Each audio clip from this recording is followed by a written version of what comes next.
All right. Hey everybody, how you doing? Just came over from Legend Sports Universe and good game. Cleveland Indians, Boston Red Sox, no spoilers. Definitely check it out. Carlos Yaz first in the park tonight. Good to see you, Carlos. Bernie is here. Hey Bernie, good to see you. So we got Carlos and Bernie. There's Tex Ags. He says about 45 minutes or so before you need to exit. Hope all is well. All is well, my friend. It's Friday night and it's baseball time. And there's Mike Silva. All right, I'm going to put this link in chat if anybody wants to come on, Mike. There's Sports Gaming Journal Jamie. All right, so there we go. We're using StreamYard tonight. Anybody want to click that? And it'll be cool. It'll be fun, you know. Always about some baseball. It's so Mike is getting all technical on me. So where Bernie is. Hey, there's Pib 99. Nice. Where Bernie is, it's still Friday night. All right. Mike, you won't need your camera if you don't want it. That's up to you, but let's get you on the stream. All right. Mike is on the stage. Can we hear you, Mike? Yeah. Can you hear me? There we go. Because I'm going to just do a full screen thing anyhow. We'll let everybody see you, though, for a little bit. Is that you? Is that you, Beatles? Yeah, you see over there the long-haired guy at the mic? Yeah, but is that a video or is that just a picture? It's not a video, right? That's a very recent picture. Okay. I'm a hippie. I'm a hippie, a rocker. You can't see, but I'm playing keyboards, and I was taking it at a live gig. Nice. That we played, yeah. Yeah, I don't have that long of a hair, as you can see. Well, hey, you know what? Hey, we got Bernie coming on. Nice. Mr. Strum, how are you, good sir? Well, I'm pretty good if you don't mind watching the Red Sox lose in Legends game. Well, there we go. Hey, there's Legends. Legends says he's going to be listening in while he's working on his Madden project. So if we can get Legends on tonight, I'm actually going to do something that's going to shock the shit out of this community. I'm gonna break protocol and have Legends on to talk about his Madden project. Believe it or not. Cool. So I know he's really busy, but if he has a time some night, even for a half hour to sort of talk about it, he is certainly welcome. So no, I'm not converted or anything like that, but I love the work that Legends does. And so I think it is definitely worth it to break convention. So, but we don't want to, we don't want to encourage MV though, because he'll come on here with like curling or something.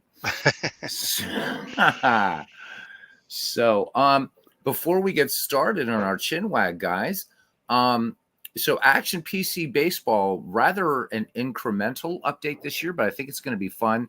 Last year, of course, had that great and I will come on camera sometime. I probably should do that. I mean, you guys are now. I feel like in Egypt.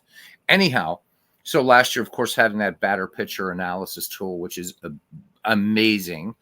But this year, baseball cards. It's all about baseball cards, more stats. I think it's going to look really cool. Hopefully, the baseball cards look nice. Hopefully, there's some customization down the line. But it'd be really fun to see what the baseball cards are going to look like. And you can even have that like in reports. I guess they're going to expand reports, things like that. Mm-hmm. A lot of stuff for online play too. So Mike, you know what? You and I are going to have to do some Action PC Baseball head-to-head on the channel sometime. Well, you know, I saw the list of features and I saw the nicknames, and at first I thought it was the player nicknames, which I thought would have been really cool.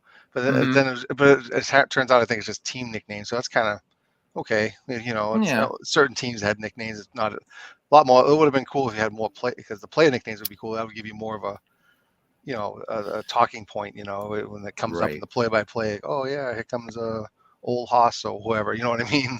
Oh yeah. Which Out of the Park does already. Oh, that does that. Yeah. Out of the Park does that. So that would be cool to see. Now that being said, you know, play-by-play. Maybe a lot of people don't know this. In Action PC, you can customize it, but I don't know that you can customize it that way. Steve Tate, if he ever returns from Roblox land, might be able to tell us that. Oh, is he in Roblox? Yeah, man, he's been playing that forever. So I don't know what's going on. David Lando is joining us here tonight. Welcome in, man. We got 15 people here. Holy moly. So, but yeah, Action PC Baseball 2024 will be out 19 December. That's the projected release. And there was a lot of conjecture over the past few days. It's like, okay, you can't buy the 2023 anymore. And it was suspiciously quiet. I was trolling the forums all over the place last night and then got that glorious email when I got home from work tonight. So life is good. Todd B, welcome in. Pib says you can already add player nicknames, and some already included. Okay, with the stock season. Will they show up in the play-by-play though? I mean, that's what I'm curious about. Yeah, I don't remember. I don't really look at the play-by-play unless it's a weird play. Like, if the chalkboard glitches out, then I do have to look at it. But yeah, it's like out of the park baseball. I really don't even look at the play-by-play. I just wing it, as you guys can tell. He says yes. Todd B says, "Okay, we'll have to check it out then, Pip. Maybe we'll do a game and see if that happens. We'll actually look closely at the play-by-play. I've never noticed it. I've been playing the damn game since 2016. So, Todd B says, sorry you're late. It's all good. JT Dutch is in here. Man, oh man, we have luminaries in the chat tonight. Yes, we do.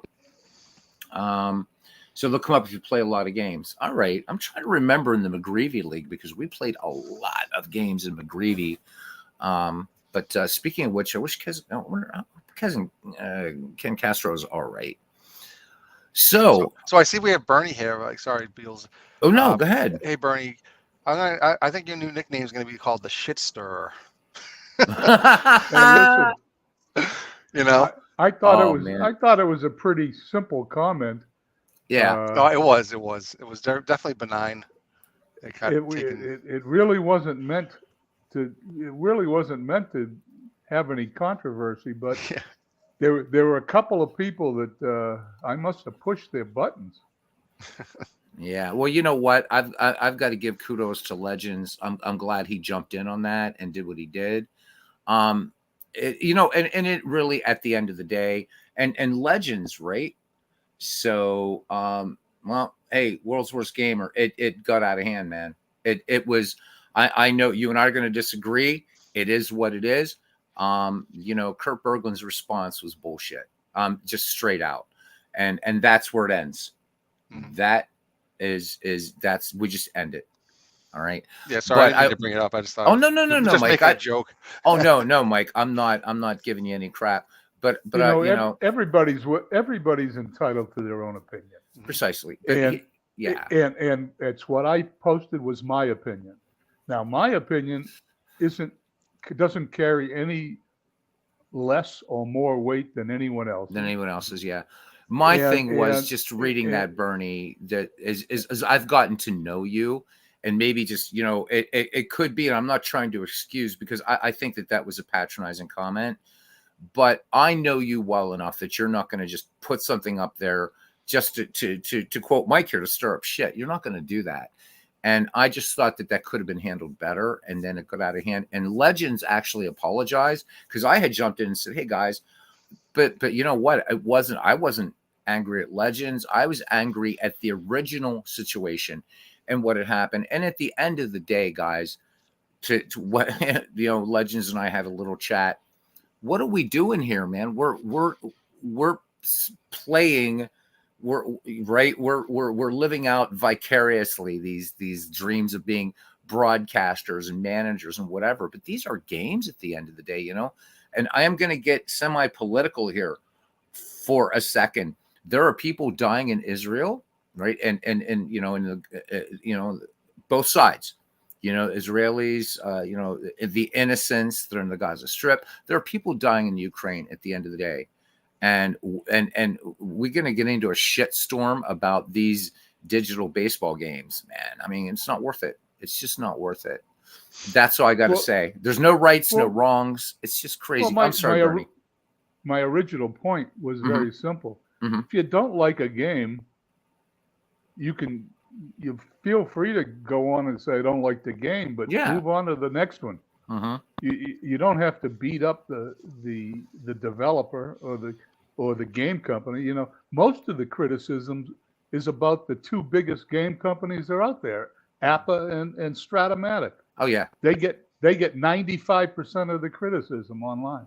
That kind of makes sense though, right? I mean, the biggest ones, like everybody criticizes Walmart, nobody criticizes the mom and pop store, you know. Yeah.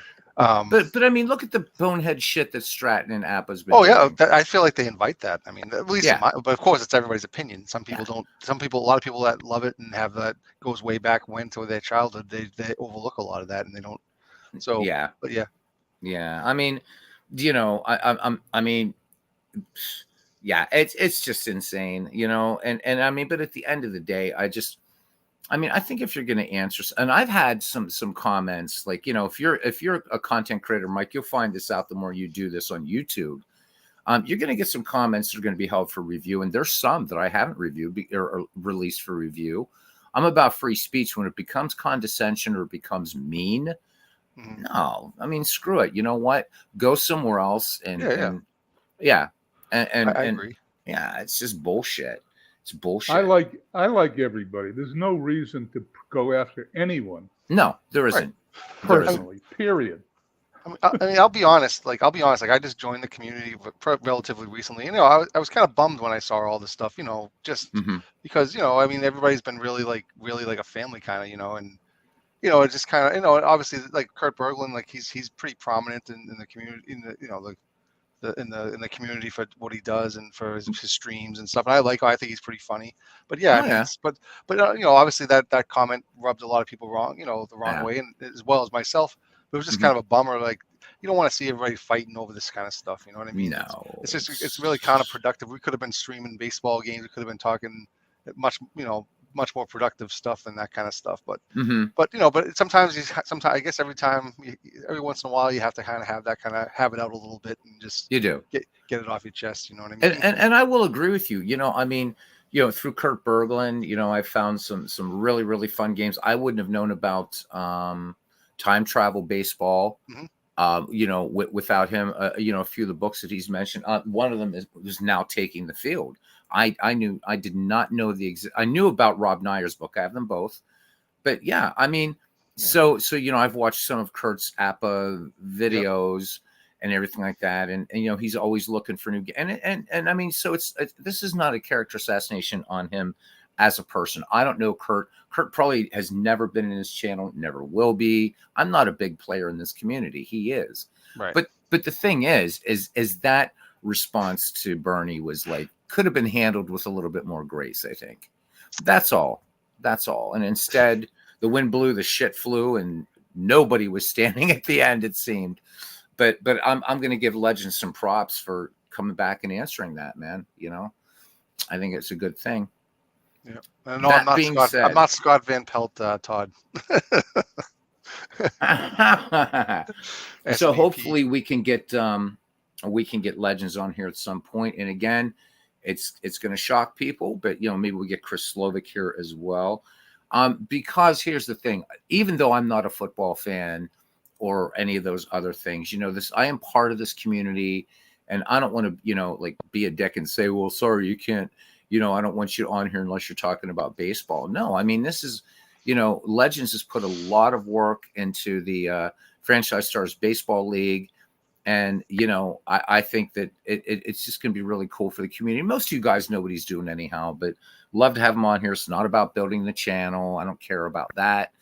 But just because what he's doing in the FSBL is amazing. And I'm sure what he's doing with Madden is. So that will be up to him. I'd love to have him on just, you know, at some point to talk about it. I think it'd be great. We're going to have our baseball chin wag. We'll talk about whatever we want, but we are in part 2 of our 1967, the Summer of Love, baby. It's when the Sgt. Pepper's Lonely Hearts Club Band changed music, changed the world, but it was also a hell of a season. So we did part 1 in Dombrov baseball, and the Baltimore Orioles won the American League by 2 games, and the San Francisco Giants won. So we're not going to do a World Series. So tonight we're just going to autoplay these. We're not going to play any games. I might pick a symbol. We'll play a game or two. It won't be this one, and it certainly wasn't Dombrov. So everybody, you can bring up your baseball reference if you want, but I think everybody knows the 1967 season well enough. I chose this one because I figured most of the community would feel more comfortable with this than something like 1910. So there we go. There we go. There we go. There we go. All right. So we're going to go to our calendar. And I don't even know where the hell we are. All right. It looks like the baseball season starts down here. There we go. All right. So I'm interested to see the results of the so-called real, a sim that puts OTP to shame, apparently. So exactly. Yeah. That's one of the reasons why I picked this. Yeah. All right. So we're going to let this autoplay to opening day. So there we go. Zip, zip, zip, zip, zip, zip, zip, zip. And there we go. All right. Now, what do we want to do? We're going to play 1 month, and we'll stop this at every month. We'll look at standings, things like that. And in the meantime, we can talk while this is going on. So, does this sim pretty quickly? I guess we'll find out. I mean, yeah. If there are any double headers in these games, I want you to check them, because I had a problem where if they were playing 2 games on the same day, they started the same pitcher in both games. Okay, definitely. I'm going to have this stop asking. It's asking that says the Red Sox and White Sox are tied after 7 innings. Would you like to play the rest of this game in play-by-play mode? Absolutely not. Leave me alone. Leave me alone. All right, so here we are. And the Cardinals right now, 11-15. So let's see where things are. So in the Don Broad baseball sim, the Pirates had started out really strong in April, kind of like they did in 2023. They faded out. The thing is, the Cardinals never made a move, and they're not doing so well here. They're in 8th place so far. So let's look at reports. And guys, forgive me. Sometimes I don't play this game a lot. So just please be patient while I find what I need. There we go. Standings. All right, so here we go. In the American League, the Red Sox, we're going to be following the Red Sox Cardinals. The Red Sox are 2.5 back right now. The Twins a half game in front of the Indians. So the Red Sox at 14-11, not bad. They're 7-3 in their last 10. All right, let's look at the National League now. And the Pirates, surprisingly, in 2nd place, my buccos. Were the Cardinals. Cardinals are 8 back. All right. So if you guys want to look at any sort of things like batting leaders, pitching leaders, or whatever, just let me know. Okay. Just let me know. And in the meantime, let's just keep going. All right. I suggested a topic last week for this chat. Yeah, actually, Bernie did. And we could, let's kick that off. Bernie, but because there's so many ways that can go, so Bernie's idea was, why do we play what we play? Bernie, could you expand on that? Maybe you could get the conversation started, please. Not only do I do a couple of YouTube broadcasts now and then, I watch almost everybody's YouTube broadcasts, and everybody does something a little different. And it started to dawn on me that there were really 2 types of gamers out there. There's the player that likes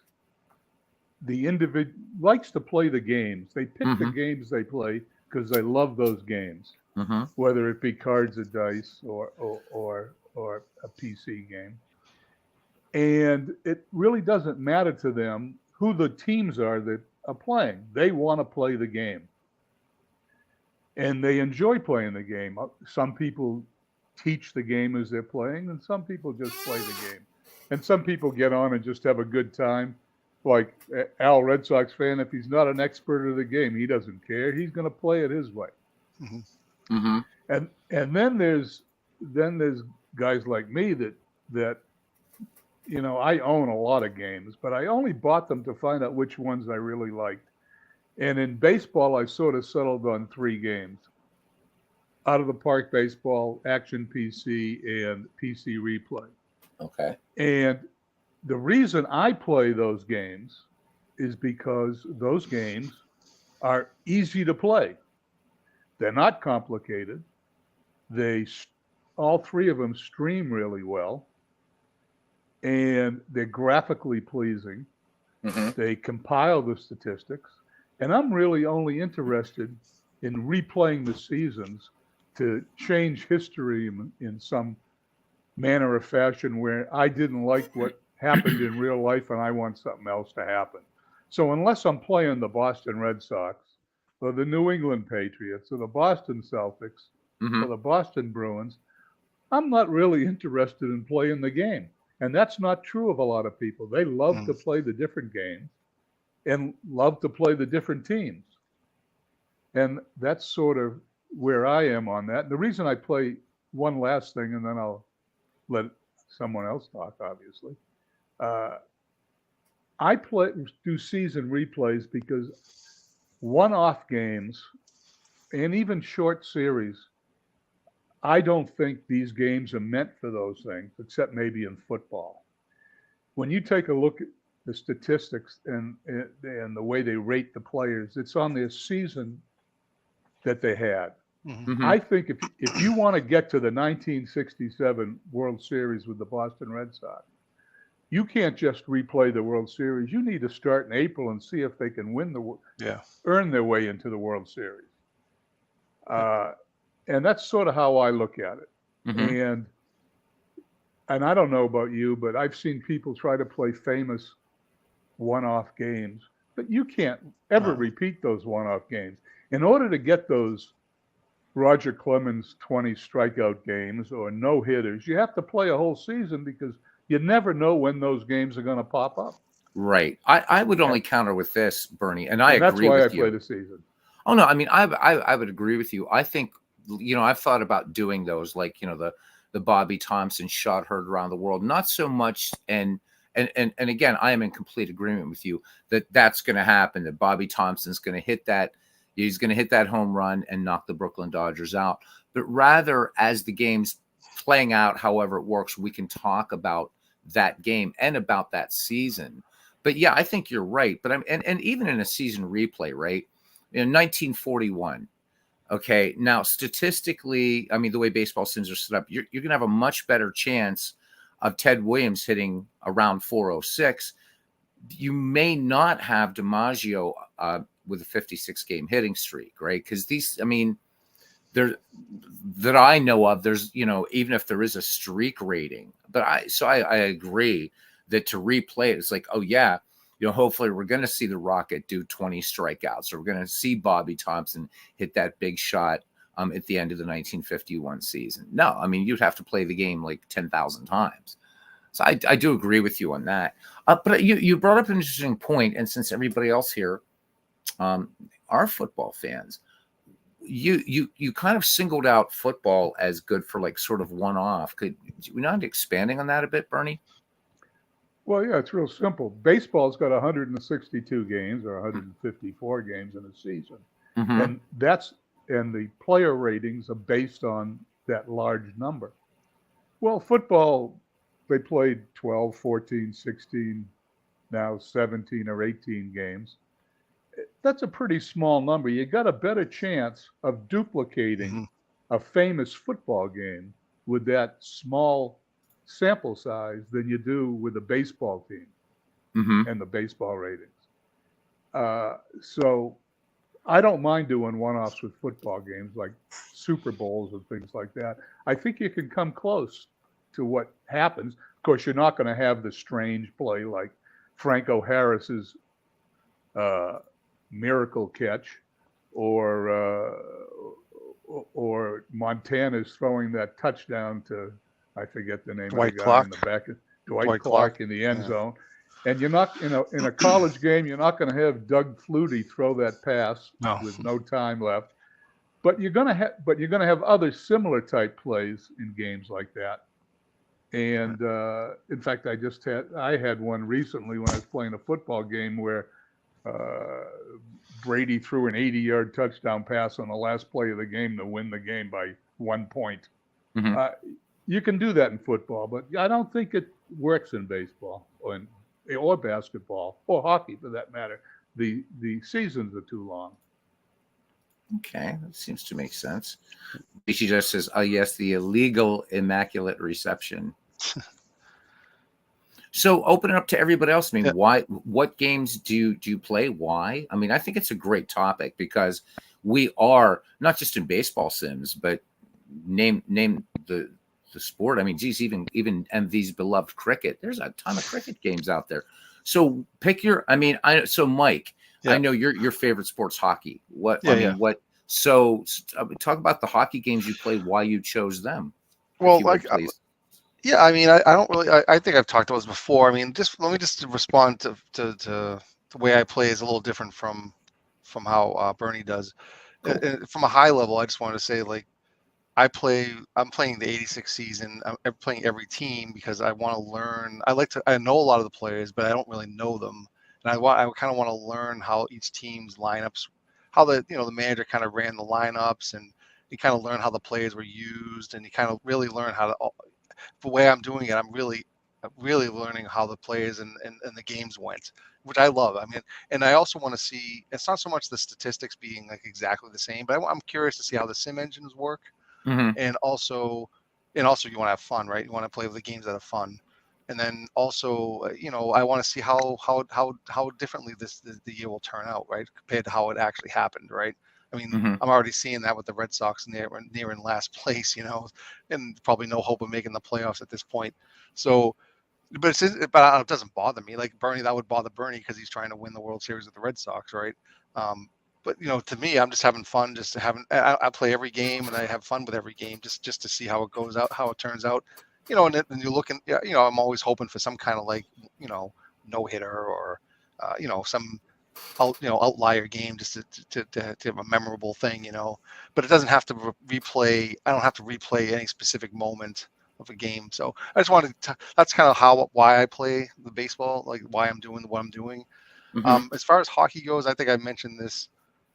I don't really think hockey's, I mean, I have the game, I have Action PC Hockey, which is decent, I might get back into that once I finish my 86 season. I'm really all about the 86 season in baseball right now. I'm Right. really nothing, and I've kind of left everything else in the dust for the moment. But I have, I haven't bought Franchise Hockey Manager in probably 3 or 4 seasons now. I mean, really what it comes down to for me is the hockey. I don't really think it lends itself very well as it does baseball for sims and for especially cards and dice. I'm not going to touch cards and dice for hockey because I have the Stone Cold Hockey, which I think is fun. That's kind of a quicker play game. But the games that Dave Gardner plays, I couldn't do those. To me, it doesn't feel like hockey. It's too fast. Hockey's more of a fast-paced game, which I don't think lends itself to cards and dice as well as baseball does. Right. But yeah, I mean, but the same thing. Playing Action PC Hockey, what I have played, I'm trying to do the same kind of thing. Just kind of get to know, play the team, every team in the season. Try to get the players that played in that each game. Can't get the lineups, the lines right because they don't have that data, but they have the players that were active in that game.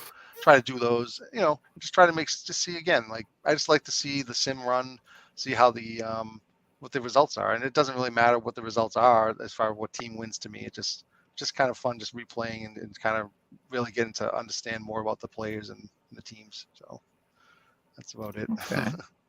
What about you other guys? Feel free to throw in here, please. So, Texax says in games that I roll any sport, I play a lot of tournaments because I'm not a Ken Castro and able to roll a million games. It's the PC games I play where I play season replays. I can sim many games. Yeah, I mean that is one thing that and I mean, I think cards and dice baseball is awesome, but for certain projects, I mean, man, bless cousin Ken, bless that Mike got whatever his name is. We've looked at his website before that rolls thousands of games. This guy is the guy that rolls thousands of games a season and has like 1,000-page encyclopedia. I could never ever do that. Oh my God. I mean that's awesome. But it took me a while. Like I said, I just started the hobby probably in April. I purchased Stratomatic. But I was watching videos for well over a year of people playing Stratomatic, and I was interested in it, but I never thought that I would be able to play one game at a time that slowly. Whereas I was used to playing OOTP and simming like a week at a time, or if I want to sim a day and like within a minute they could sim a day's worth of games. You know what I mean? And so I was like, I really couldn't see myself slowing it down and playing the cards and dice. Even if it was just one game per team, like just picking one team, I couldn't even see that doing 162 of those games. But eventually I just broke down, I got it, and I fell in love with playing the cards and dice. So it's just kind of my new thing. It's taken a long time for me to play the games I've played, Whereas, especially in OTP, and OTP, I probably could have simmed, probably 30, 40 seasons by now. It could have started in 1901 and probably been in the 40s and 50s by now. You know what I mean? Oh, absolutely. Easily. So, I mean, but hey, it's a trade-off, right? I mean, that's not the project I'm looking to do right now. Maybe after I'm done with the sim, I might go to OTP and do some kind of fun project, like something that you do, Beatles, or, I might get into some more like dead ball. Who knows, right? Or maybe 30s and 40s. I don't really know much about those years. And especially all the 30s, mostly I don't know much about. So I was like, maybe I might get into something there to try to learn about it. You know what I mean?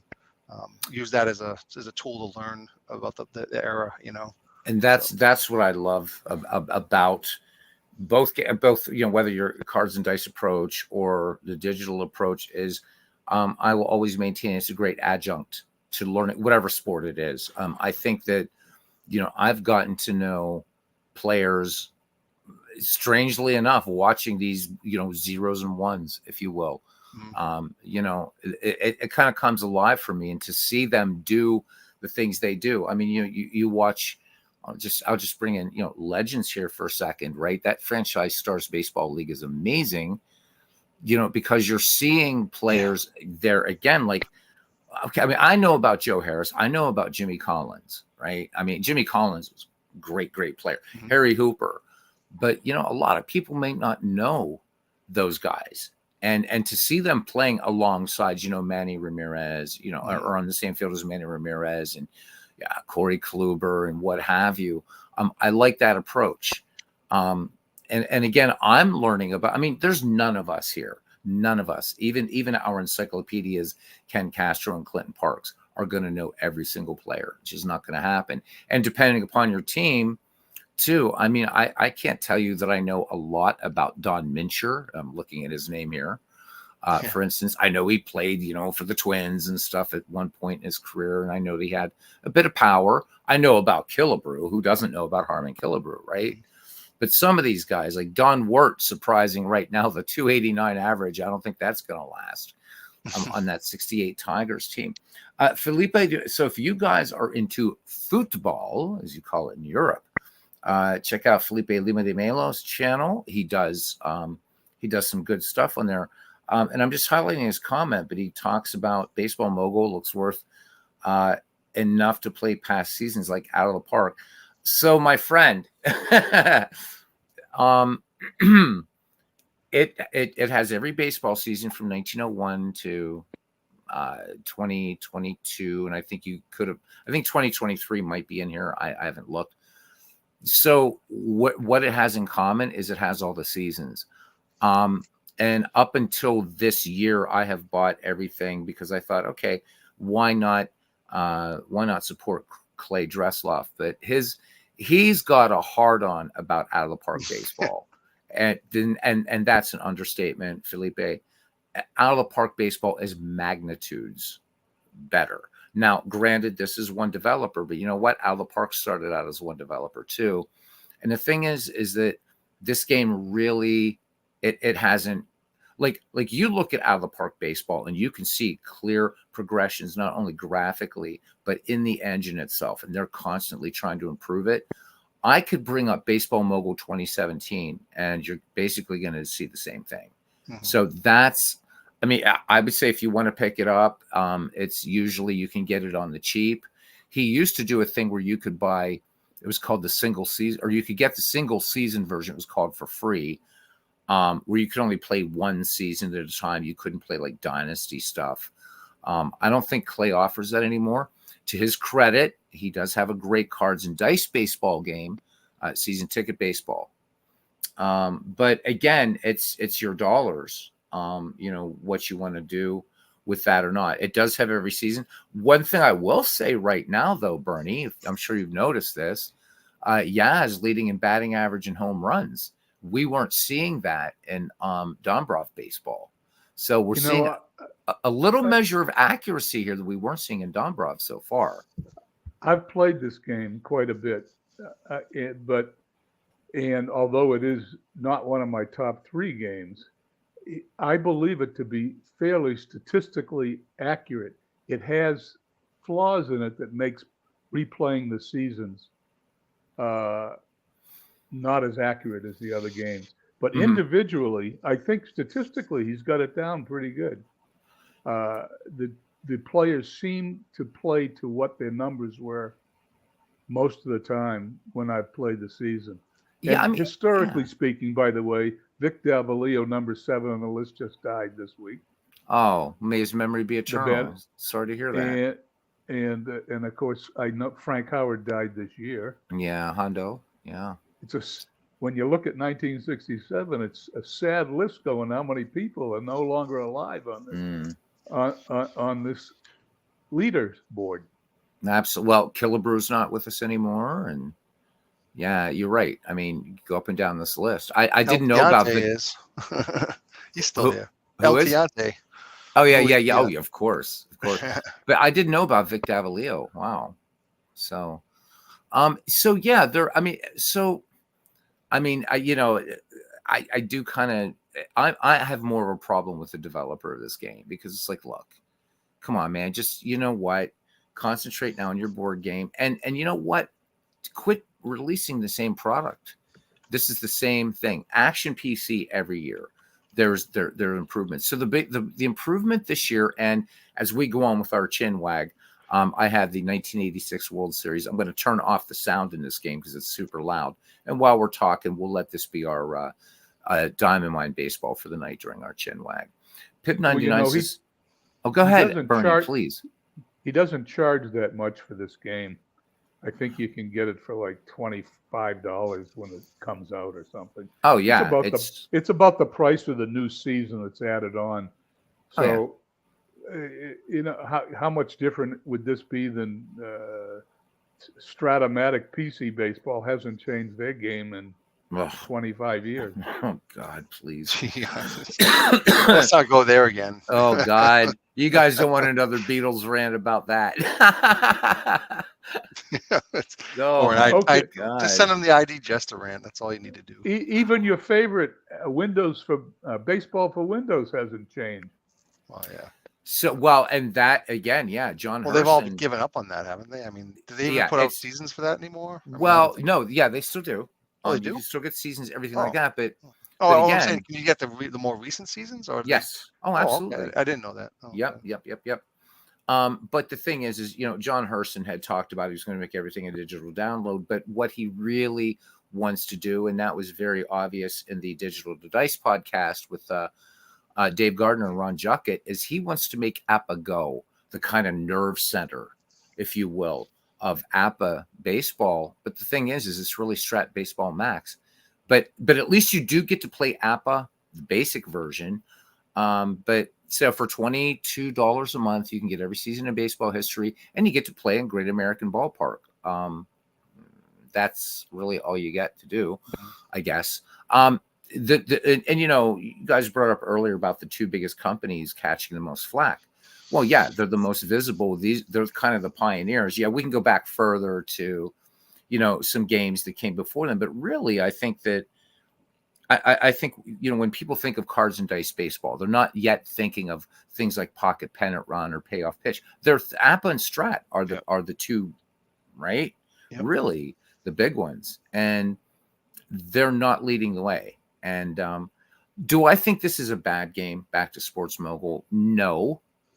But I think that as much as, look, you want it, right, this is Clay's baby. I get it, but you got to be able to back it up. And I mean, you know what? Out of the Park offers so much more.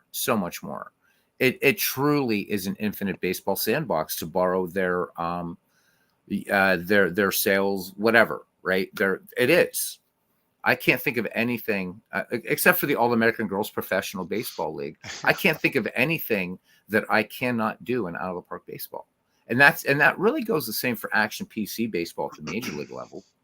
And Pib99 says he's exclusively Action PC for 15 years now. He does single-season replays, plus he has a history of baseball replay that's in 1892. Oof.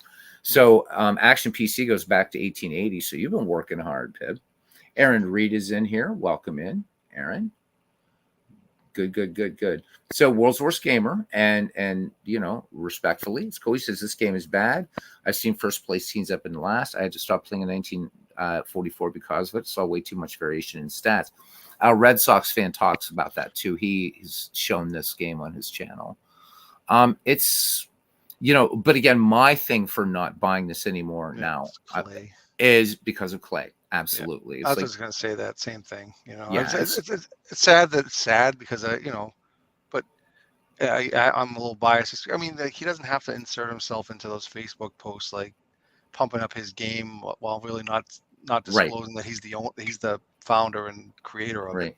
I mean, you don't see Marcus Heinsohn out there, No. Especially you don't see him out there. If he's saying anything, it's pumping up his own game. That's it. I mean, but you never hear him say anything. He doesn't say boo about any other games. No. And that's right, and that's the way. And most developers don't do that. You know what I mean? So that's why it's kind of putting a hair across everybody's rear end that he's been doing that on Facebook, I think, and it kind of puts a bad taste in everybody's mouth, and yours and not mine. And I think Legends is probably the same. I don't want to put words in his mouth, but I think a lot of people feel the same way. And it kind of maybe we are missing out on a decent sim, but I mean, you have it, I don't. Like you gave him money, so yeah. But anyway, it was before I knew what a Strunzi was. I really hadn't realized what a Strunzi was until I'm done. I'm done, man. I mean, I'll it's not like I'm gonna like delete these forever. No, I know. But no, I mean, you're right. I mean, Marcus doesn't do that. Legend says the guy who calls out Clay, and that's amazing. Sean, I just wanted to say, I'm not pulling punches in the sense that I'm not going to give Clay another penny because, I mean, the dude's being a jerk. Yeah. It's like, come on, man. Rather than that, just up your game. I mean, pardon the intentional pun. It's time for you to up your game because out of the park baseball and action PC baseball, holy shit, at this point, even Diamond Mind will kick your ass. It really will. I mean, Diamond Mind, for as much as I know, a lot of people are like, it's an ugly game. It's got a hell of a baseball engine underneath it. Beatles, let me ask you a question. Yeah, sure, Bernie, of course. What bothers you more about Clay? The fact that he doesn't improve his game or that he badmouths out of the park baseball? I think a little bit of both because I think they're inextricably linked, my friend, because number one, he poses as a customer and everybody knows it's Clay. Everybody knows it's Clay, right? And so he's like, out of the park crap, blah, blah, blah, this and that. But yet, again, I should go into my Steam library and bring up an earlier version of Baseball Mogul, and you'll be like, oh, it's the same game. It's the same game. And there's nothing really innovative, right? So the big innovation this year of this game was you could play any two teams against each other in history, either up to a best of 9 series. That's it. No tournaments, no whatever. So technically, Dwayne could do his World Series project on this. I don't know why he would want to. The play-by-play hasn't changed. The crowd, right? It doesn't matter if it's home team or visiting team. It's bottom of the ninth, 2 outs, bases loaded, World Series on the line, and it's opening day. He's just, I think that possibly there's a germ of something that's good here. I mean, he worked on old time baseball, not as the principal developer Don Daglow was, but I think it really is that kind of, if he would, Bernie, I would say is if he would just man up and say, yeah, this is Clay Dressloff, and I think that out of the park baseball sucks. I would probably at least say, okay, at least you've grown a pair, but stop posing. Everybody knows who you are. Stop it, man, and just make your game better. As far as Baseball for Windows, so my thing is this, Bernie. It was a pioneering game. There's AI all over that game. Even the managers are actually programmed, right? And so for me, it's partially nostalgia. Partially, it's got a damn good baseball engine. And because of my interest in baseball, I really don't care to buy the later seasons, even though because Ernie does. It's not that Ernie doesn't say the games. Baseball for Windows does what I wanted to do. And, when I put it on the channel, a lot of times I'm hoping maybe you guys are rolling up a game or you don't want to hear my voice ringing in your ears all the time and actually hear somebody that can call a ball game. So I love it. But you know what? As much as John Hurston doesn't give a damn about the game, John Hurston also isn't out slamming, out of the park baseball. Right. He's not slamming it. So, yeah, I guess my bigger problem, Bernie, would be that Clay is just, look, I mean, you see this Red Sox logo up here?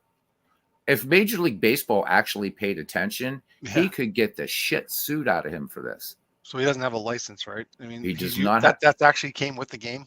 Yeah, there's only 2 games that have this license: Out of the Park Baseball and MLB The Show. Yep.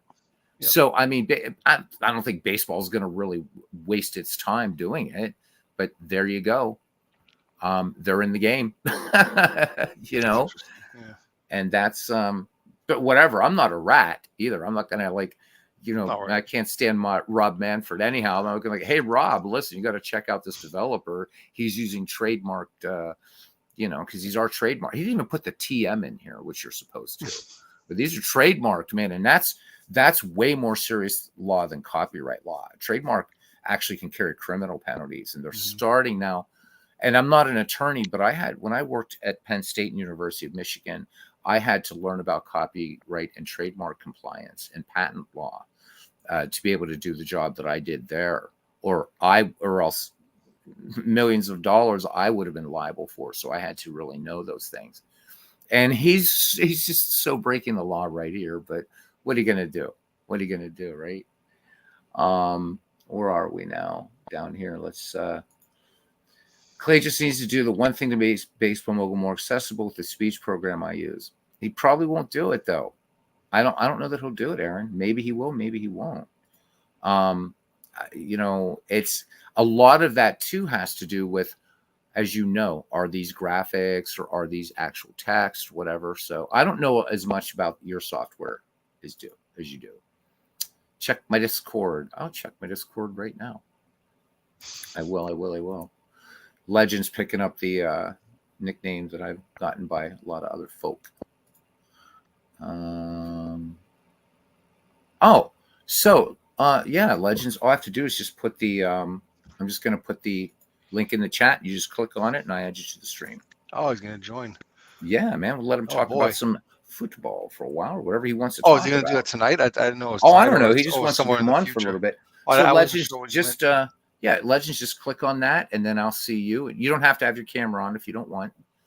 And then I'll add you in.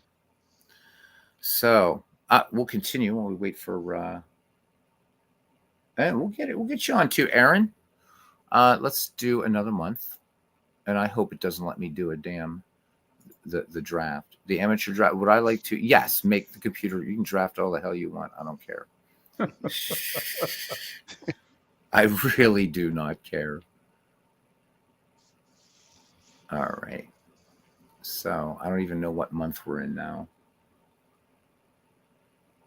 I have no idea. It looks like June. Yeah, June. I think so. Yep. Oh, wow. Actually, it's played into. Yep. So let's see what our standings are as we wait for. Legends to click on that link. The All-Star game? What's in the All-Star game? No, I'm just kidding. Oh, hey, we could. Simulate until July 1st and play this. No, we're not going to play anything in play-by-play mode. Not this. We will put up the 1986 series after this, but with no sound. What are we doing here? Oh, we're going to look at standings, right? See where we are. All right, where the hell is it? There it is. The standings. Sox at 45 and 30. All right, so the Cardinals are in first place. Oh, they came back. Yeah. So again, in Dombrov, they finished below 500. Let's look at the Red Sox. Yep, Red Sox 5 games back. Twins and Tigers seem to be in a battle right now in 1967. But again, we know. I mean, the Red Sox. I know that a lot. Oh, there's Legends. A lot of guys have done 1967. It's a tough team to manage. Yeah. Ladies and gentlemen, he is here. Welcome, Legends Sports Universe. Can you hear me, Legends? Yeah, man, I'm good. How are you doing? I'm doing great, man. No spoilers, but great game you called earlier. Loving it. I appreciate it. I called that game in the 4th, though. I know you did. What's going on, guys? How we doing? Hey, man, All good right, to hear man. from you. So you want to talk about your Madden project a little bit? Oh, geez. Well, I mean, I don't have to talk about that tonight. If you guys got other stuff going on, you're doing baseball No, stuff. man, go for it. I want to make history and break protocol. Go for it. So Um, what's up? Tell us all about the nuts and bolts, man. Go for it. well, the Madden project is. Do we lose you? Uh-oh. Maybe he's having Uh-oh. Wi-Fi issues again. He's having Wi-Fi issues. All right. So is Like the the Irish other night was last night. His right? game looked like Last night, his yeah. game was looking like the Dombrov main menu. I know, right? So what we're going to do is the Brits would say, we're going to have a wet round. We're going to get some money together, and we're going to get it Legends Ethernet. Yeah. All right. Make checks payable. Make checks payable to Mike Silva. Legends, when you can, we'll get you back on here. What I was going to suggest to Legends was get what I use in mine is I have these. I'm in my basement, and it's kind of my Wi-Fi is in my bedroom up on the second floor. Right. And what I have is I don't know if anybody else uses them, but the power line adapters. So you basically plug the Ethernet cord from my router up in the second floor into the power, and it plugs into your power, like a power outlet. And then it uses the power lines in your house. And then I plug another adapter down in my basement, and I plug an Ethernet cord from that into my computer, and I get Ethernet speeds. Just going through the power line, so you don't have to like run cables through your walls and stuff. Nice. Anyway, maybe he could do that if he hasn't tried that already. Yeah. Well, let's hope he makes it back on. So, because I have no problem doing it. So the Yankees in last place, but no surprise there. I mean, the Yankees sucked at the end of the 60s. Let's see. But they were bad in 1967. The Red Sox are about where they were in July of 67. All right. So that's about right. All right. Tigers and Twins. So the Pirates are in second place. They have the top 4 or 5 teams in the American League. What's interesting about the Pirates, though, is they finished 81 and 81 in 1967. So they've done well now in two of these baseball sims. Okay, I think we got Legends again. Let's try it. Are you back? Yeah, what's going on? That actually had nothing to do with Wi-Fi. Just that was just my Firefox went and crashed. Okay, because we're gonna have a wet round and buy you internet. I thought either that or I thought maybe World's Worst Gamer got to your hacked you or something. Yeah. All right, so let's freedom of hacking. So take 2, Madden football project. So go for it, Legends. Yeah, so the Madden project is basically something that I'm doing for Madden 24. It's basically going to be built along the exact same lines of the Franchise Stars Baseball League. So it's the Franchise Stars Baseball League at its core is 100-player pool for each franchise. It's 8 guys at catcher in each of the infield positions, 20 outfielders, and 25 starting pitchers, 15 relievers in the master pool. They were picked at random, 40-man roster to start. Everybody else enters in 5-player increments through the subsequent years. Same thing is going to happen for the Franchise Stars Football League, except that's going to be 130 master player pool. Obviously, the proportions at the positions are a bit different by the nature of football, but it's being done exactly the same fashion. It'll be a 50-player base to start, and then 5 players will come in for each franchise in the draft going forward. So it's basically taking the franchise, like a Franchise Stars roster concept, and making it something that can go for more than a season. Like the whole thing I wanted to do with all of this stuff was to make it something that I could carry out for 10, 15, 20 seasons, like a regular franchise mode with these stars. So when I came up with the idea for the baseball project, that was kind of the impetus for me. What can I do as a Franchise Stars project that 5 million people have done before, including myself previously, and do something with it that has a little bit of a different twist to it. So that's kind of why I decided to structure it in the way that I have. So I have a question for you then, my friend. Shoot, so again, you guys, I'm not a football fan, but I do know enough about football to know there's been a lot of rule changes, like some pretty serious rule changes. So my first question is, So for this sort of league that you're doing in Madden, how are you? Because with baseball, you can normalize to an era or what have you. Right. How do you work around the rule changes in football? Because was a time, but was it before 1968? You could hit the receiver before he got the ball or something like that. I forget what it was. Sure. I mean, Right. if you look at like passing stats for old time players, they're much different than, I mean, the game used to be run heavy, and if you threw the ball, you were throwing bombs down the field, and that was pretty much it. Okay. So if you look at current quarterback stats, they're all going to be much better than old quarterback stats. Old quarterbacks completed far fewer passes. They threw far more interceptions because everything was at, everything was a higher risk play on the rare occasions when you passed. So the big thing that I do as far as player evaluation and stuff like that kind of deals with that, and I do it with the baseball project too, is I rate guys relative to era. So if a guy, say, is, I mean, in baseball parlance, if a guy is 5% above the league average and batting average back in 19, actually the home runs in baseball is the best way to explain it. Your power hitters of basically the dead ball era, your home run Baker, Sam Crawford, those kind of guys. These guys are leading the league with 10, 11, 12 home runs. Right. Well, when I put them into this climate, when you're merging everyone together, I don't want them hitting 10, 11, or 12 home runs because that kind of shortchanges them in the pantheon of all-time players. Sure. So I kind of have them hitting 25 to 30 home runs, basically whatever they hit relative to their era, put into the modern environment, and then everybody's kind of pooled into this. Everybody's basically held to the same standard of how you fared relative to your era. So in football, I do it exactly the same way. So the other thing too, I got a question. Go ahead. No, Bernie, please. Dude, yes. Bernie, good to talk to you, man. Nice talking to you. Got a question though. I'm replaying a '63 season right now. Sure. And Babe Parilli of the Patriots is completing 50% of his passes. Right. I'm also replaying a 2011 season where the worst quarterback in the league's completing 60% of his passes. Yep, exactly. My question is, if Babe Parilli is playing in your league, what percentage is he going to be completing? Off the top of my head, I won't know, but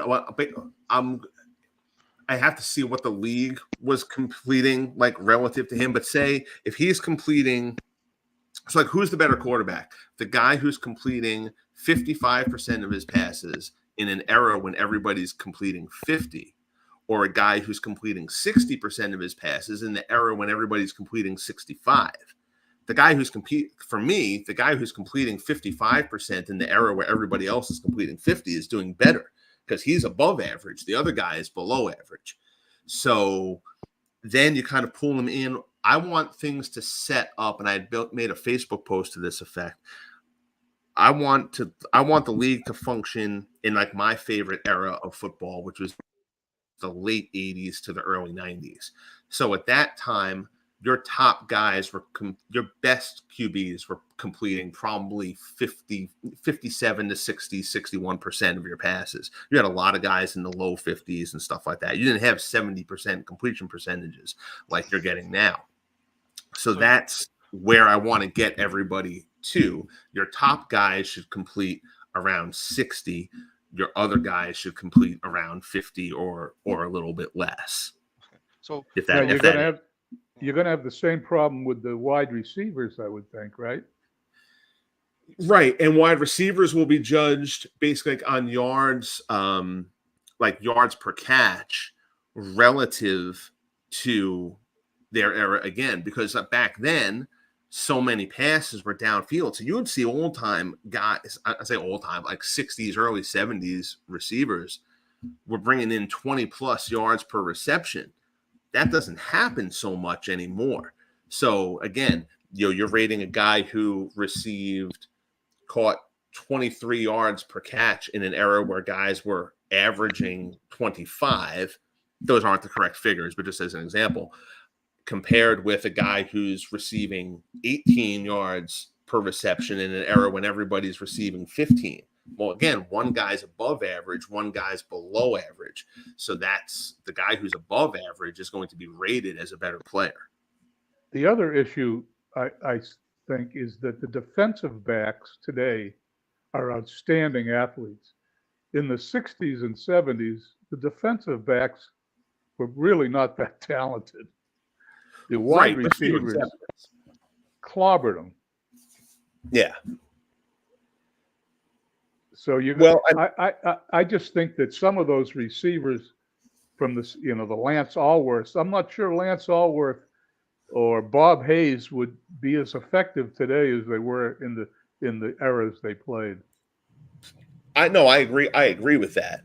For one thing, the receivers had a lot more advantages on the defensive backs as far as like what you were talking about, the physical advantages. Just there was so much. A lot of the times, your wide receivers were a lot faster than defensive backs were, and that's why they were airing it out because it was just okay, just go run. It was basically playground ball, run deep, and I'll throw it up to you, and you go run under it.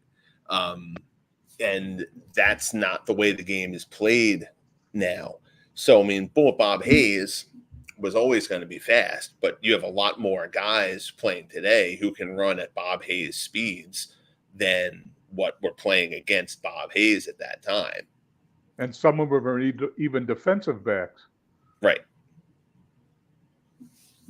So I think you got a tough job ahead of you. I think it's going to be much more difficult to do this Madden thing as you're doing with baseball. I can tell you that. Absolutely. It's significantly more difficult from baseball. From the biggest reason for that is just by virtue of the fact that there's so many more stats. Like baseball is so stat heavy. Mm-hmm. I can mold the baseball players the way I want them to be much easier than the football players. Everything I do with formulas. I develop formulas to develop the ratings. I develop my spreadsheets. I've got coming out the yin yang at this point.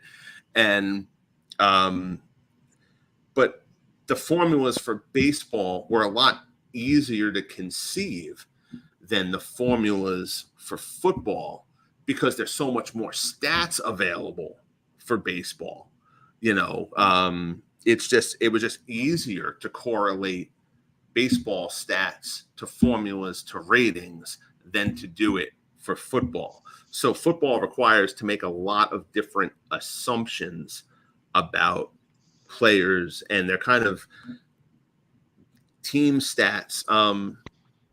Team stats factor in a bit, because like so much of defense is a team other than sacks and and interceptions. They didn't even start tracking tackles as a stat till 1990. I want to say it was 96. So anybody who played before that, you don't even have how many tackles Dick Butkus had in the season. I saw Carlos Yaz, in the chat just mentioned Dick Butkus. You have no idea how many tackles Dick Butkus has in the season. They didn't track that stuff. So, but those Bears defenses were really, really good, and they rate well above average. Trying to do this without rambling and probably with mediocre success, but for baseball, I used WAR as a means of helping me determine what teams to put guys on and stuff like that. But WAR didn't really factor into the player ratings that much, except for helping establish their potentials a bit. Football, the equivalent of WAR on the Pro Football Reference website is something called approximate value. And that is much more a factor in me developing the football ratings than WAR is in me developing the baseball ratings. And that's just my necessity.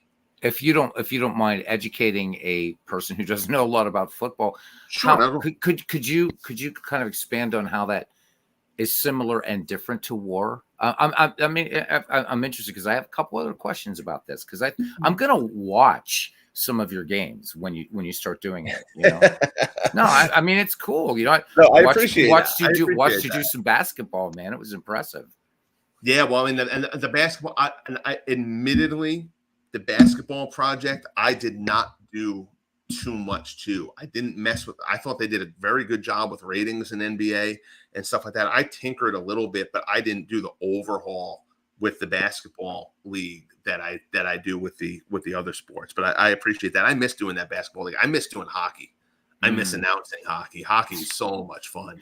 Yeah, and learning how to take a breath. Yeah, exactly. Legends, I have a question for you again. Yes, sir. And then I'll get back to Beatles because he just asked me one. Did the size of the players have any bearing? For example, I'm just off the top of my head. Cookie Gilchrist weighed 270 pounds. He was a running back. Right. And he would run. He was bigger than the defensive linemen that were trying to tackle him. Today, the running backs are 240 pounds, but the linemen are 300 pounds. Right. Is any of that figured in? Not really, for the same reason that like modern baseball players are faster than older baseball players by the mass. Obviously, there were fast baseball players before, but there's more of them now. They're bigger, they're stronger, they throw by and large harder and all that kind of stuff. And I worry that if you get too much into the physical aspects and don't kind of treat them as relative to the era also, your older time players are just going to get phased out. And again, one of the big things that I want from the project, there's kind of a willing suspension of disbelief aspect to it, is that I want guys to perform with the success rate relative to the era in which they played. So I think if I go, so yes, I'm putting linemen, like offensive linemen, in at their proper weight, and old offensive linemen were coming in at 250, 260. Well, now you've got that guy blocking, big Sam Adams from the Patriots, for example, as a defensive tackle. Sam Adams coming at him at 350 pounds. And if you just use it just by weights, well, Sam Adams just going to be throwing guys and ragdolling guys all over the place. So you've got to kind of rate those offensive linemen as they were perceived to their era. So like their strength ratings, I'm entering the right sizes for them, but their strength ratings are going to be relative to the era in which they played. So there's a little bit of manipulation that has to be done there, I think. Otherwise, you would just have, if a team drafts too many guys in their main pool who are undersized, it's going to completely throw the game out of whack because the running game will get dismantled and the quarterback will get hammered, 10 times a game and all that kind of stuff. So it's factored a little bit, but not that much, because I think I'd kind of screw the project up if I factored it in too much. So do you think visually, like, that's gonna like present a problem when you're actually watching the game? Like if you see these tiny offensive linemen like overpowering a huge defensive lineman, or vice versa, like one of the things that rectifies that is EA being as stupid as they are. Yeah. Because if you manipulate, and I'll do a video about this at some point, the game plays really, really well, and it's a lot of fun. But if you go and you start manipulating the sizes of players, things don't really make sense. You start making a guy, you go to add 50 pounds to a player and like build him from a 280-pound player to a 330-pound player, and you get up past like 310, and then all of a sudden the guy's body becomes like he's fit again. Oh, really? Like, wait a minute, what the hell just happened? This guy was a blob a minute ago, and it's kind of so it's a limitation. It's glitchy EA stuff, but it's going to kind of prevent it being too disproportionate. So it kind of works in the favor to a certain degree. It's kind of a little bit of a give and take thing there. But yeah, I've worried about that a little bit. There are cases where it may look weird, but the game really when you start editing guys, it just doesn't let you make those big fat players really well. Yep. Honestly, so it kind of saves itself from that. For my purposes, it saves itself from that a little bit. I just want to go back because I never actually answered Beatles' question that kind of triggered all this about the war and the AV thing. AV is not as detailed as war is. And war is kind of bastardized by people a lot. It's kind of misused a little bit. It was never really meant to be used the way it's being used by so many people, but it's such a nice, easy little catch-all. Oh, here's a nice round number. This guy's an 8 war. Wow, look at that. And the guys who did war were always like, it's not really meant to compare two players, but like if you get a batch, like this one player who's an 8 is definitely better than this guy who's a 7. It was never really meant to do that, even though people are using it for that. But it was meant to say, if you take a bunch of guys who are a 5, that bunch of guys are on the whole going to be better than a bunch of guys who are on the 4. But like even the formulas for approximate value, because war has so many more stats to draw from than what football has to draw from, AV just can't really be that intricate. It can't.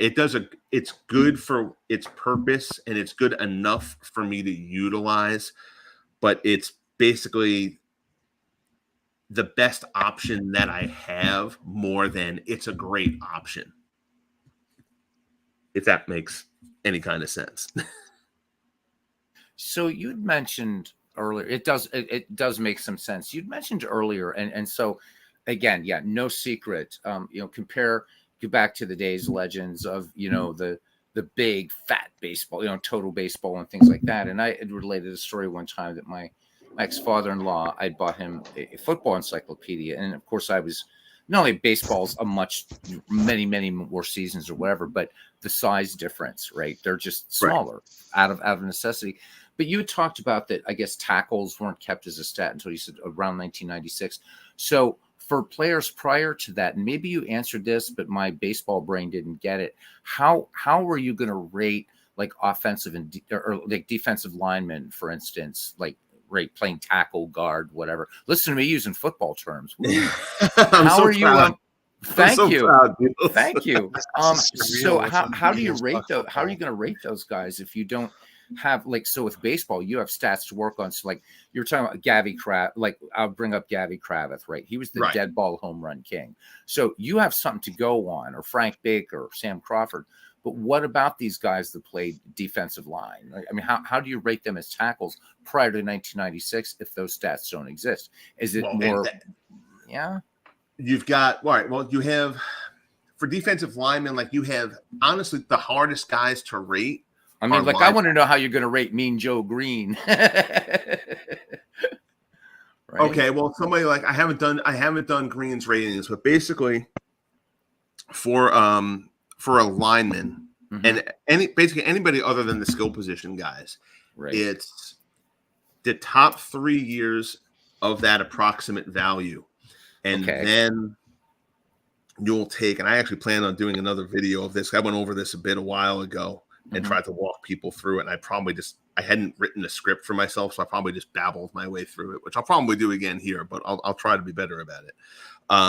It's the top 3 years of their approximate value, and then we take what their team defense did as far as rushing yards per carry relative to the rest of the league, pass completion allowed relative to the rest of the league. So it's kind of like how their defense performed, and then the approximate value is based on what their perceived value was for that team that year. Okay. And then it's just kind of a convolution of the formula to put them relative. So like a big component is, say a guy, defensive tackles in a given year, their average, your starting guys in the league, their league average was an 8, and Joe Green was an 11. Well, where he ranks So he's above average there. So his percentage as he ranks relative to the league average, relative to the other players in the pool, is what's going to impact his rating. So a guy whose AV is much higher than the other guys at his position is going to get a significant bump because of, his being rated so much better than other guys who were his peers during those years. But team stats are a big component of it. Again, just because I don't have anything else to go with. So it's basically how the team defense performed and how his approximate value rates relative to the rest of the league for the year being evaluated. Thank you for that. And you know what? I just want to kind of echo Bernie in the sense that, listening to you talk about this, and certainly there's art involved in what you've done with the baseball league, but it seems like you've got to do with football. You have to do a lot more finessing. Would that be fairly accurate? Because, it's as much an art as a science, because again, because once you do have stats, right. And I'm assuming there are other stats in football that are more recent that weren't kept in, say, in the 60s, 70s, whatever. Absolutely. Yeah. Wow. So, I mean, I'm really glad that you've come on to talk about this, because it's giving me even a greater appreciation, believe it or not, what you're doing with your baseball project. Well, I appreciate that. And the football stuff is a much more difficult project than the baseball project is. It's and I have to remind myself of that when I sit here and I get frustrated about how long the project is taking. For one thing, it's easy to forget now that I'm in it and I've been doing the baseball thing and wrapping up the second season of it and all. It took me 6 months to build the baseball project before it was really ready to go, between creating all the players and the faces and the text and doing all the testing of the stats. And I only created the faces, I would say, for probably a third to maybe like 40% of the guys in the baseball project. A lot of those guys, because MLB The Show does it so well, I was able to take players from year projects or whatever that other guys had done, export them, import them into my project, and then put my ratings on them. But I didn't have to worry about making the faces. And it's so time consuming to do that in the football project, because you're not really going to see the faces, and that's thankful, because the EA faces suck. I know. I still have nightmares about Terry Bradshaw. Oh my God. That was the closest thing I could find to Terry Bradshaw, and he looked like a garden gnome. Yes. But it's the faces. So if I'm not going to focus on the faces so much, I try to pick the closest face I can, but it's a terrible lot. But I want to get the equipment. So I've got guys wearing the right elbow pads, the right forearm pads, wristbands, no wristbands, right hand, left hand, both, whatever. If they had a neck pad, they wear that. They wear the right kind of face mask. And I'm really trying to nail that stuff, because it's the only appearance nuance I can really do, because the faces are so terrible and they're under helmets for 90% of the time. You're going to see the guys anyway. Sure. No, Todd, I'm not doing cheerleaders. Oh, Todd. Oh, sorry. Man. Because I was going to say MLB The Show's lacking ball girls too, by the way. That's right. Well, yeah, we had a guy in the ball boy in the game earlier on go running off the field for some odd reason. I still don't know what that was about, but that was funny. I criticized him, and then the next graphic was him running off the field. Which honestly concerns me a little bit, because if these things start actually reacting to what I'm saying, then we got all sorts of problems. Yeah, we do. But I wanted to ask you too, with the and again, I know you can't stay up late. You're not like the vampire thing, although you are a guy that did start a stream one night at 2 a.m. I was impressed. I don't even remember what caused that. I just was up doing it. I'm up and I'm like, holy shit, Legends is doing a game at 2 a.m. All right. Nice. The worst one of those, and I don't mean to cut off your question, but the funniest example of that was back when I was in the midst of the hockey season, and I'd gotten to the playoffs, and I hadn't been able to get a stream done for like 3 or 4 days. Just life had gotten in the way, and I got home from work, and I'm sitting here at like 1 a.m. I'm like, you know what? I don't feel like going to sleep right now. I'm going to do a stream now of this one playoff game. And sure enough, the much game I triple start broadcasting at 1 a.m. goes double overtime. It finished at like 2:30. I'm like, this is the worst decision I've ever made. I'm never nice. It's classic. So with baseball, you can normalize like out of the park. You know, you're an out of the park vet. Right? Yes. So you know you can normalize to a year, to whatever. Action PC does it. How do you? This gets back to my rule change question. How do you do that in football? Okay, so in other words, are we going to see Red Granger in your league? Are you going to go back that far? No, my league is going 1960 and forward.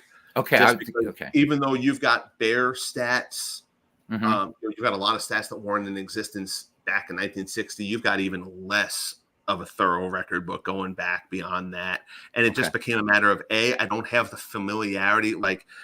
Since 1960, a lot of players I can know about or find out about.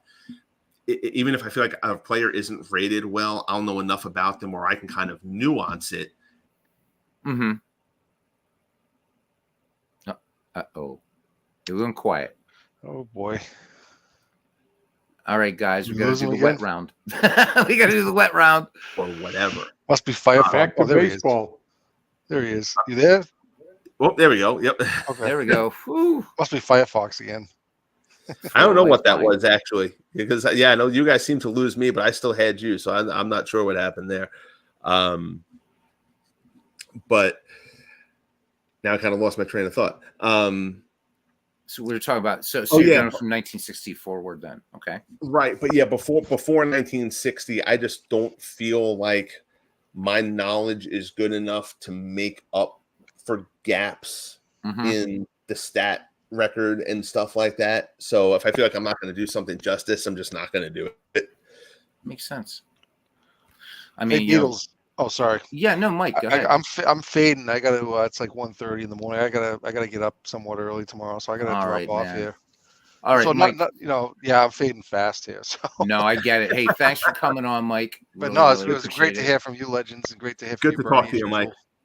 Nice talking to you, Mike. Nice talking. We'll do it again sometime soon. All right, Mike. Before you go, yeah, YouTube stream every once in a while, please. Yeah, I've been doing it on Discord. I know you have. I popped in there for a minute last night. I'm just like to shoot the shit, and I'm not doing anything with. But you can shoot the shit on here. People come to this channel. I'm like the Rube Waddell of the community. Come on. No, I know. I'll do that. I'll do a YouTube here pretty soon, maybe tomorrow or Sunday night. Damn it! If MV the more you do it, man, the easier. The more you do it, man, the easier it comes. Listening to how much better Bernie has gotten, the more and more he's done. It has been such a joy to listen to. Yeah. I know. I just feel just keep on doing it. It'll come to you. Thanks. No, I know. I feel like I feel like I'm a little under. I'm under equipped too because if I'm going to do a cards and dice stream, I'd probably like to have at least a camera looking down on the cards, especially if I'm doing like payoff pitch because not a lot of people know about it. So I don't know. I was just thinking maybe I should get that set up if I'm going to do cards and dice. But I don't mind doing the Action PC screen sharing, and I can do that. That's not a problem. I'm just not really good with it. I'm not comfortable doing every play kind of like you do, Legends. You're like a natural at it, obviously. So, yeah. but it's easy. It's great with the way you do it because it's slower pitch by pitch. It's almost like a real TV broadcast where they have a little bit of time in between pitches. Right. Well, that's kind of what I shoot for, and and Beatles and Bernie and I have talked about this before. Like everybody kind of has their different styles, and that's just kind of the way I choose to play it. That's good because you have a little time to you can throw a few little things in, and then also, here I am, and I'm just clicking next pitch, oh, next batter. You know what I mean? And you don't have the time to really. Yeah, but at least unlike me, you pay attention to it. But at least unlike me, you pay attention to the game. No, I'm like people are like wondering when Beatles is going to get back to the game. It's been 2 hours, but yeah, Mike, get some sleep, man. Maybe we'll get together and do a game tomorrow. Yeah, you guys have fun. Don't stay up too late. I'm gonna check out soon too. But it's good to talk to you, man. All right, guys, take it easy. All right, good night, Mike. Take it easy, Mike. Good night. I'll tell you what, Legends, you're the baseball, the franchise baseball. I'm always talking it up here, and it's absolutely brilliant. It's like, in a way you're doing the project. Now I'm looking at it, it's like, damn it, why didn't I think of that? And even though I'm not a football fan, I'm going to be tuning in and watching because I think it's going to be amazing. But it just blows my mind just hearing you talk about this and gaining again more appreciation for the baseball project. But now how you've got to finesse all this is awesome. Is it going to be an 18-game season, or how are you going to do that? Yeah, I think I believe, and thank you for all that. Sure. I'm limited to how the game is structured, and I can't structure my own season. I can't do a custom season, so I am confined by the parameters of the current league, which unfortunately I am with the show too. Which is funny. I probably never would have done the Franchise Stars Baseball League the way if I could create a custom league. Sure. I probably wouldn't have ever done Franchise Stars Baseball League. I would have basically recreated my all-time baseball league that I had developed for Out of the Park. So limitations led to something wonderful, really. Yeah, exactly. My PS4 died, so my old Franchise Stars roster that I had created back for the show, I guess it was 17 or 18, died along with it. Oh, man. So then it was like, all right, well, I got to rebuild this. I love doing this. And so that's obvious. Rebuilding it, it was like, all right, well, how do I do this differently? And that's when kind of the concept came to me. One more question. I mean, because I don't want to keep you up because I don't want Mrs. Legends upset. So do you find she's long since unconscious? And I mean, here you're an editor. You know sports, man. You know more about sports than I ever will, even about baseball. I might get you in dead ball, but you definitely get me in dead ball. I have an appreciation more than I have a knowledge of it. Do you find yourself, because I'm always preaching that I think that these games are a great adjunct to learning. Do you find in your football project and even your baseball project that you are coming through this as you're developing these players, that you know them maybe better than you did before?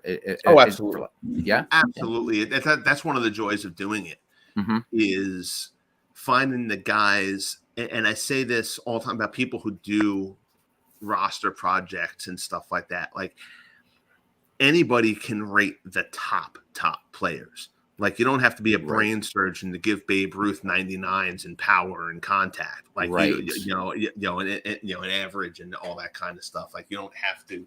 You don't have to be a genius to go and rate Willie Mays as a great outfielder, stuff like that. Right. But it's when you start getting to those second and third tier guys who were very good, but maybe had a couple of kind of nuanced strengths and maybe a couple of weaknesses that maybe nobody talks about, because a lot of times you talk about a guy who was good and you kind of ignore the weaknesses of the player, and you get to kind of look at all this kind of nuanced stuff and you see players in a different light, and guys who you didn't remember off the top of your head were as good as they really were. Somebody like that, Harry Hooper, is a perfect example of that. Yep. Charlie Keller, like guys who I knew were good, but in doing the project, it was like, wow, this guy really had some really solid seasons. A guy like Benny Koff, the Giants, Federal League guy. Like I knew the name and I knew he was solid. But I didn't know how solid he was. And it's finding out about those guys that I love about the process of creating these things. I describe the stuff that I do, trying to get my kids to kind of understand it. It's like, what are you doing? It's you're just spending all this time doing this, and then you announce these games and all that kind of stuff like that. And I describe it to them. They don't really play it much now, but they were very into it, years ago. And I'm like, this is like my sports Minecraft. I like that. I like that analogy. This world that I'm building the way I want to build it, and then I just let it unfold in front of me. And when I explained it to them like that, they're like, "Oh yeah, that totally makes sense." And and that's the fun of it. Just build this world and develop it, and then see how it plays out. Will stuff happen that annoys me, that doesn't go exactly the way maybe I think it should have? Right. Sometimes, yeah. But I think that the overwhelming majority of the time, what I'm cranking out is falling within the realms of plausibility in the context of what I'm doing. And that works. That well, works. you know what I think, if I might just add into, or just to why I like that answer too. And I think most in the community, you because you've touched on something really fundamental, is getting to Bernie's question. Yeah, why do we play what we play, and what do we expect from our projects, right? And I like how you talked about having this world unfold, and I think that maybe for some players that are kind of entrenched in like, well, because and again, play what you love and play how you love it. But exactly. I know guys who will go to a box score, and if this guy came into pinch hit in this inning, that guy's coming in no matter the game situation. And I'm like, but if I want that, I can just watch the game on backtobaseball.com or whatever.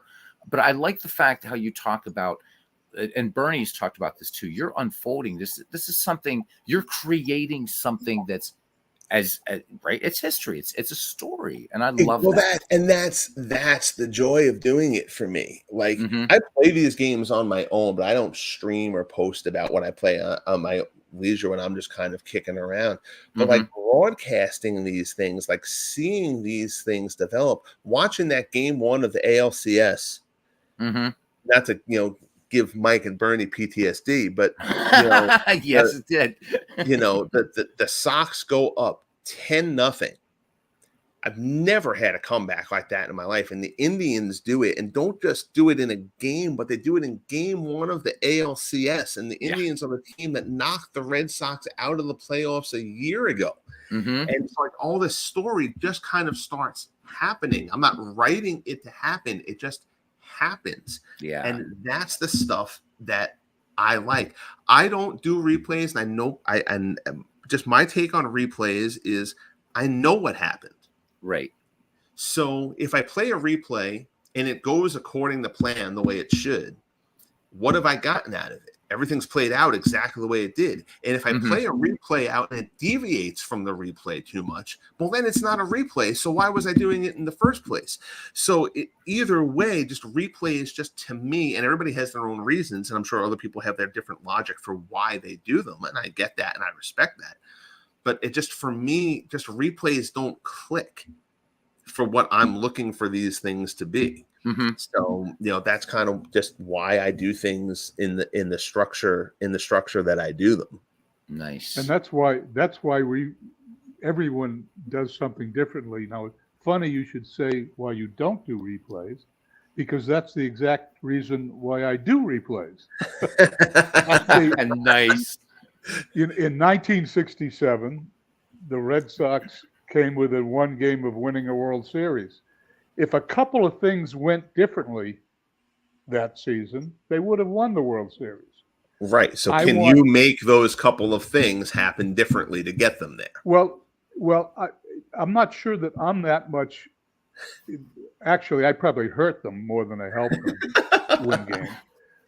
It's the randomness of the whole thing. Right. It's the rolling of the dice, or however you want to put it. It's all random. It's all sheer luck. And with but luck, even in the real game, it is too, though. If you think about it, there's a lot of it, right? Yeah. And you'll see that almost everything I play, the Red Sox lost by an inning, the Red Sox lost by a game. I replayed 1950 because Williams was injured for half the season, and I wanted to see if I could overtake the 3.5 games they lost to the Yankees, or 67, or any of the seasons people replay, 75, 86. Right. And that's what interests me, and I'll probably spend the rest of my life trying to correct those seven or 8 Red Sox seasons that didn't come out the way I wanted them to. That's until I found dead ball. My problem with dead ball is that I played 1912 because you suggested I played 1912, but they won 1912. It's a great season. I messed it up, but yeah, you didn't mess it up. It was your first foray into dead ball. I probably should have said 1908, but 1908's been done to death. So But I'm doing 1914 now, and they lost by 8.5 games, and they're up by a game as of today. Well, so you're doing something right now, because you know what, Bernie? Well, here's the thing, and I'm just going to say this because when you were doing 1912, and I was watching you, you were managing like a 2022 manager, and if you do that in dead ball, you're dead. I mean, you are. Yeah, now you're managing like a right now you're managing like a dead ball manager and taking risks and understanding that it was a game of speed, not necessarily power, right? And those times I would watch you give the pitcher a hook in the fourth inning. I'm like, no, don't do that. These guys went out and pitched their arms off. Different game. So you're doing it, Bernie. Funny. I just love the way everybody does. Our hobby is so interesting because it's a solo hobby. It is not a group hobby. And the internet and Facebook and YouTube has turned it into a community project. And we have thousands of people all playing the same game a different way. It's so interesting. Yes, it's very cool. And I love seeing that more people, like you, Bernie, have gotten into doing the broadcast thing and stuff like that. And and I appreciate the kind words that I get from people about how I do it, but so many people doing so many different approaches to it and things that I don't think I would do well. Like watching Al, who's one of the people who got me into doing this. Al and Chris Slovic are the guys who got me started doing this.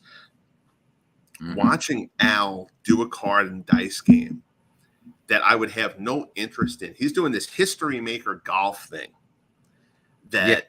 and he's like created his own thing. It's like, all right, it's going to be like a 4-man knockout thing. Best player through 9 holes advances. The other guys go home and stuff like that.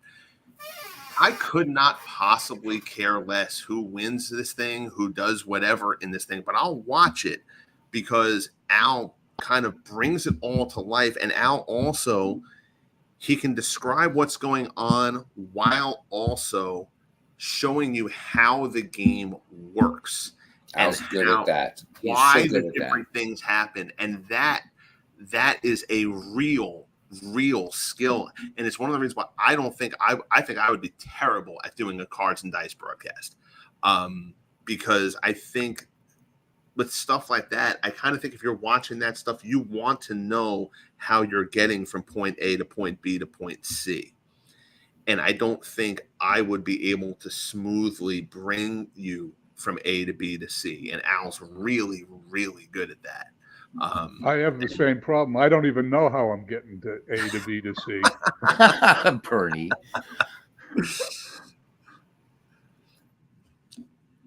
Well, Bernie, you're doing it, and I'm loving it. I mean, you started doing this in April, and you're just doing such a great job. And again, you decided to jump into an era of baseball that not a lot of people jump into, and even more so. Although I'm seeing more of an interest in that era of baseball now, not just in the community, but I'm hearing more and more people talk about dead ball and starting to look at these players. And you realizing that, hey, this is a different game. So not only are you broadcasting, but you're thinking, okay, I've got to break this. I've got to get out of the Earl Weaver mindset, and I've got to think more like John McGraw. And you're doing a great job. But I've changed up a little bit. I sort of do what you do now. I let the computer play both sides, and I concentrate on the broadcast when I broadcast. And I find it more interesting that way. Now, when I play offline, I actually manage the teams. I don't have the computer do it. But I find when I don't have to think about strategy, the broadcast is more interesting. Yeah. It's funny. It took me so long to bite the bullet on jumping in from the 7th inning and later and starting to manage the end of the games. I'd avoided doing that stuff for so long because I didn't want to do that. But now it's just like, I'm kind of like enjoying the machinations and thinking about it and stuff like that and analyzing the moves and what should come. And it's like, I don't want to go doing more than the late inning stuff. I'm never going to start managing the full games and stuff, but it really does kind of throw you. It's kind of put another layer of getting my love for this project into, I'm feeling that now that I'm kind of handling some of the late game stuff and also getting to talk to you guys and get your input on late game decisions and stuff like that. It's just getting the mental part of it and how it all kind of comes together is just really, really, really cool. I love when you do that too, because you have, you would have like, calling on Bernie, hey, so who am I warming up here or whatever. I like that. And that community involvement. And then, yeah, because these guys. Bernie. This community is. Do I say polluted? Sure, I'm polluted with Red Sox fans, and but Bernie, you're like the Red Sox fan, and so I think Dirty it's really water, cool that I love that Legends does that, and I think it's really, really good because it gives you kind of a stake in seeing what your franchise is doing. If my Pirates. You wait in about 2 years in the FSBL, Beatles eternally is going to be saying, all right, you got to warm up. Beatles, I am convinced that sometime in the next couple of years, your Pirates are just going to end up with this otherworldly draft because you've gotten none of your best guys. I know, and we did well again this year. Yeah, you were right there. You lost the wild card game. I know. So, and your roster, I didn't really think should get to that point. So, once you get Clemente and Kiner and guys like that and Wagner and it's all the Pirates are going to be tough to deal with. Mm-hmm. Guys, take 2 seconds here just because I realized I completely ignored the chat while I was talking to you guys. I think a couple guys asked some stuff. I want to see if I was highlighting them. I didn't know if you saw them or not. Blow through answers really, really quickly about stuff. Let me just kind of scroll down. I'm scrolling back too. So here's how are you gonna handle OT? I don't think I can pick the OT rules. So I think the OT rule is going to have to be how it is now. I might be wrong about that. I haven't really looked at it, but I think that's kind of locked in. I don't think I have the option to change that. If I can, I will, because I hate the, I kind of like the old school way. Honestly, if I can just phase out, I don't mind each team getting a possession, but I don't want it to kind of be any more convoluted than that. But if I could pick the old school way and say, hey, listen, the team that gets it first wins, oh well, I would implement that. But I don't think I'll have the ability to do that. Jamie says, relative to the era, Sammy Ball and Otto Graham should be amazing. Yeah, they're gonna be too far back. Jim Brown is in the league. And Jim Brown is going to be an absolute savage, even though a lot of his career was before 1960. Let me see. Hopefully, Butkus starts in year 1 for the Bears. He did get into their opening draw, so he will start in the league. Deacon Jones does not.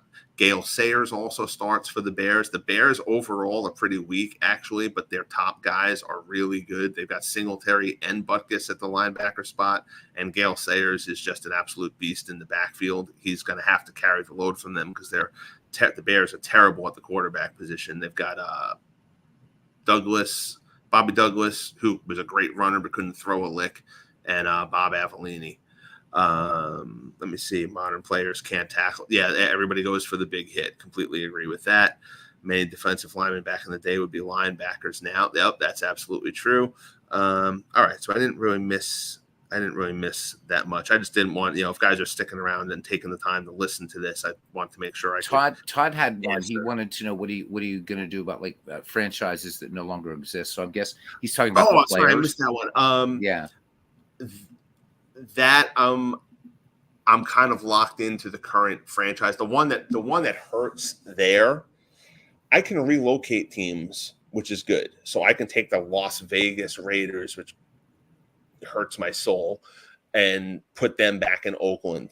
And I could put the Chargers back in San Diego. The team that it really impacts is I don't want to take the Tennessee Titans and put them back in Houston, because they used to be the Houston Oilers, Right. because the Houston Texans are in Houston. So I don't want to put two teams in Houston. So I'm begrudgingly going to have to leave the merged Oilers Titans team in Tennessee.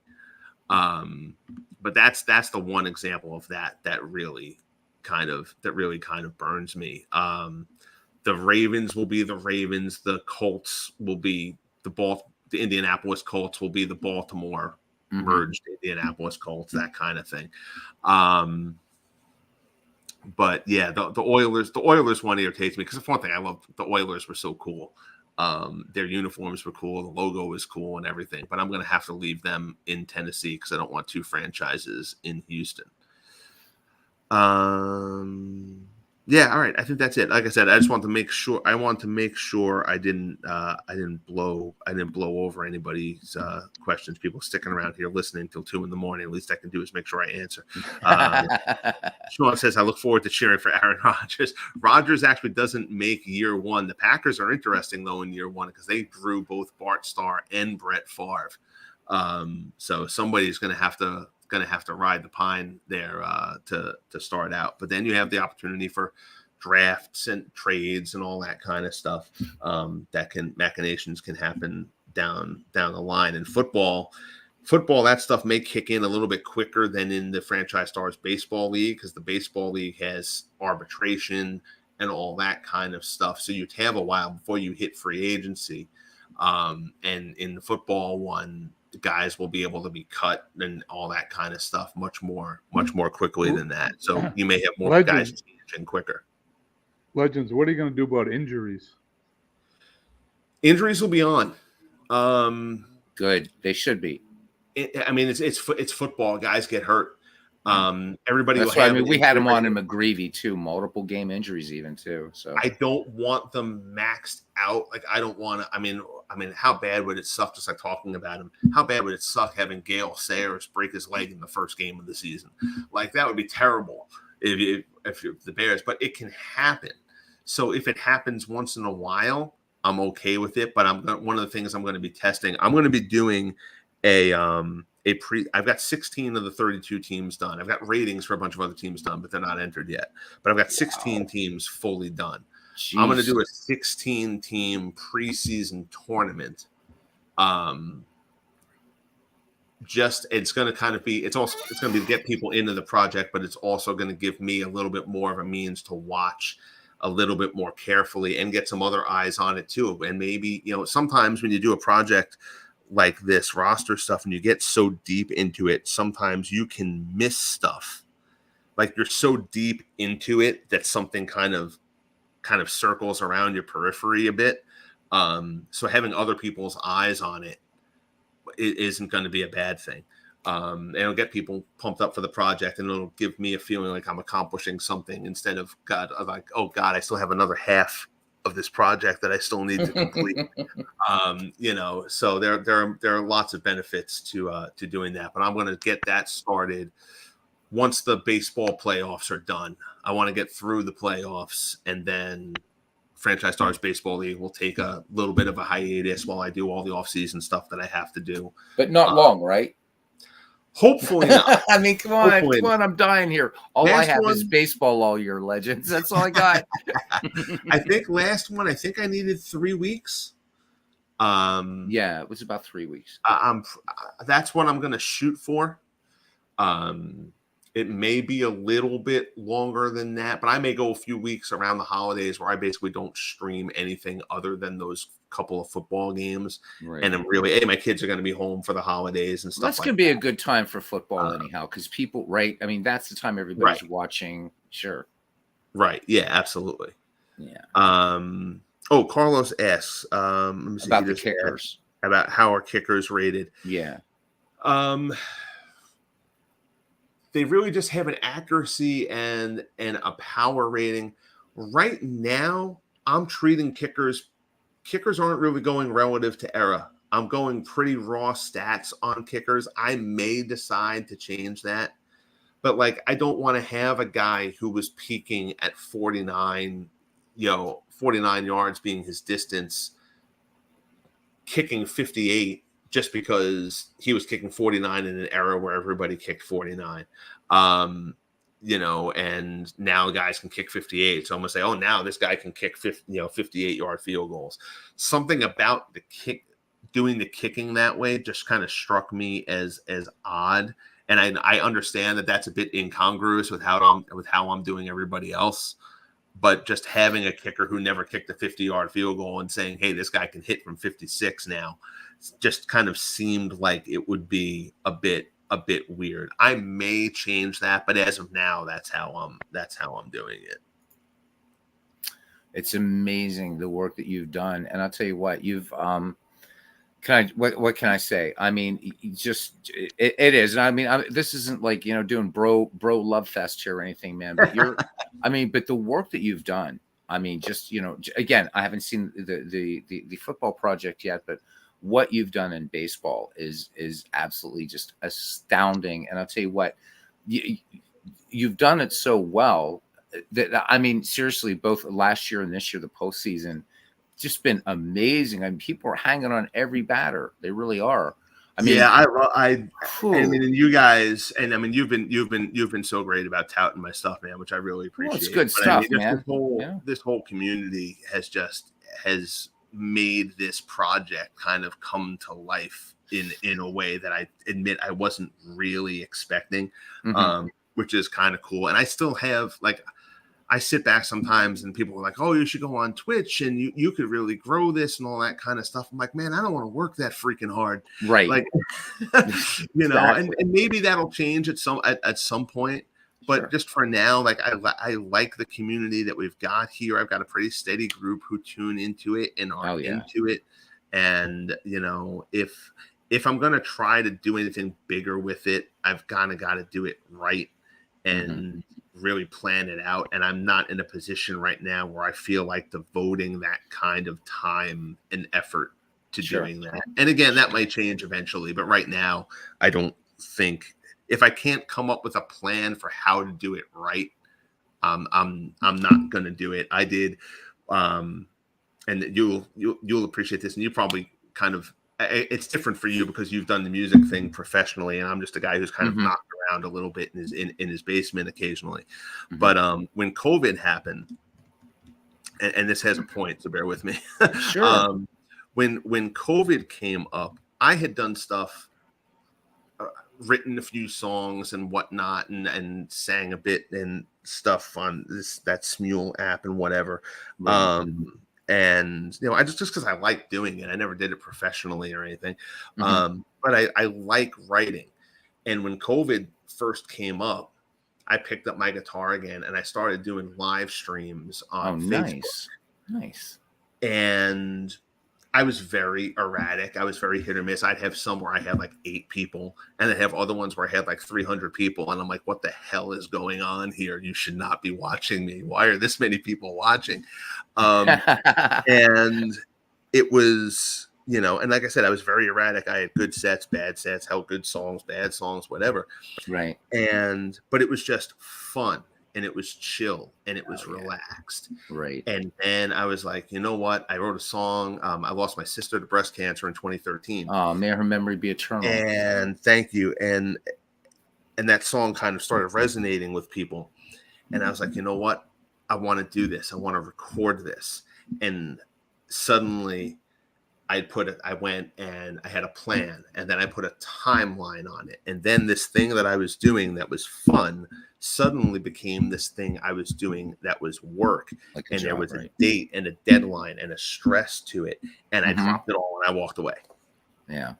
And I didn't do it. And I don't want to do that to this. So I'm just like, you know what? If it comes and it hits me right that, hey, if I do this way, I can grow it, that's cool. Right. But if it doesn't, I'm not going to try to force it to that. And because I don't want the same thing to happen.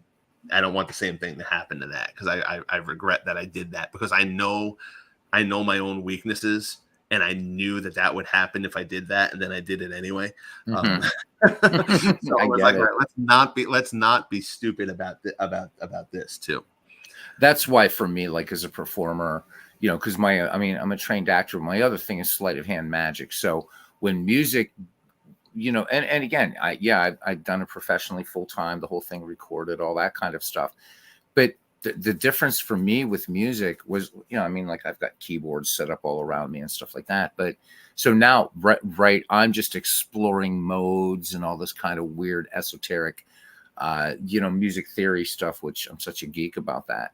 But but with magic, like for me, it's a different thing because it requires the same discipline, right? I mean, forget the magic set crap, beginner stuff. I mean, what I do takes the same amount of discipline to learn a musical instrument. It's sleight of hand's very hard, but it's a different thing because since I do just close up magic, I just do it. It's just for a few people. I used to do a large scale illusion show, and it was like, okay, it's my job, but I found myself as you were talking about, like going away from it, like, no, I don't want this. Right. And so that's how I'm just doing music these days and magic. I'm doing it, but I'm just doing it just for fun now. Do I want to go back on stage? Yeah. But do I want to go back on tour and all that crap? No. I'm happy doing my gig at FedEx, and all that stuff. But I'd love to hear some of your stuff sometime. Seriously. No, at some point I'll send a couple of things your way. They're raw as hell, but Legends, it's very mellow. But we have a problem child in the chat. The great Christopher Slovic. He's here. Hey, Chris, my Pittsburgh bro. What's good up? To talk to you, Christopher. Or we'll see you in the chat anyway. Are you guys gonna simulcast at some point? You have at some point, Chris and I will work it out because I think Chris and I would have a blast calling a game together. It's just with schedules and distance and stuff like that. It's very hard. But Chris and I have talked about this before, and I would certainly love to call a game with Christopher if we were ever able to work it out. You got to do a football game because football's made for two people in the booth. Yes, it absolutely is. Yeah, it'll be brilliant. Just don't get Chris started on the speed of light, please. No, it is not Steve Tate. Christopher, you're fired. He just asked if you were Steve Tate. He just asked if I was Steve Tate. Tate is playing Roblox, dude. Steve's a ghost, unfortunately. I know. But where's Steve Tate been lately? I haven't seen him. He's playing some game called Roblox or something. I saw him play that the other day. And he's got to get the Negro League file done. Where is he? Yeah. Well, he's doing Chris's football project too. Yeah. So, but yeah. Oh my God. But yeah, no, we miss Steve. We love you, Steve. Give him my regards. If anybody sees him, that's like trying to find Howard Hughes or something, I suppose, or whomever, or the founder of Slinky, right? He went to the Amazon or something, and that was it. He was gone. Slovic, it's legends, you dope. And I say that with love. He says it with love. Yes, in Pakistan, I'm Steve Tate. Well, yeah, there you go. Oh my God, he's asking who's this now. Chris, did you have a beer? I hate to. Oh my God, I hate to do this to you, but I have to go pick up my son at work. He gets out of work here in about 30 minutes. That's all right. I got to dial out here too. It's 10 after 2 and I'm wiped out. It's all good, Chris, man. You're all good, buddy. I'm going to go ahead and finish this out here for anybody brave enough to stay. Yaz looks like he's in the running for the Triple Crown here, so that's good. Legends, thank you so much, man. I appreciate you having me on, man. Bernie, great to talk to you, sir. Nice talking to you, Legends. I really love your stuff. Thank you. I appreciate it.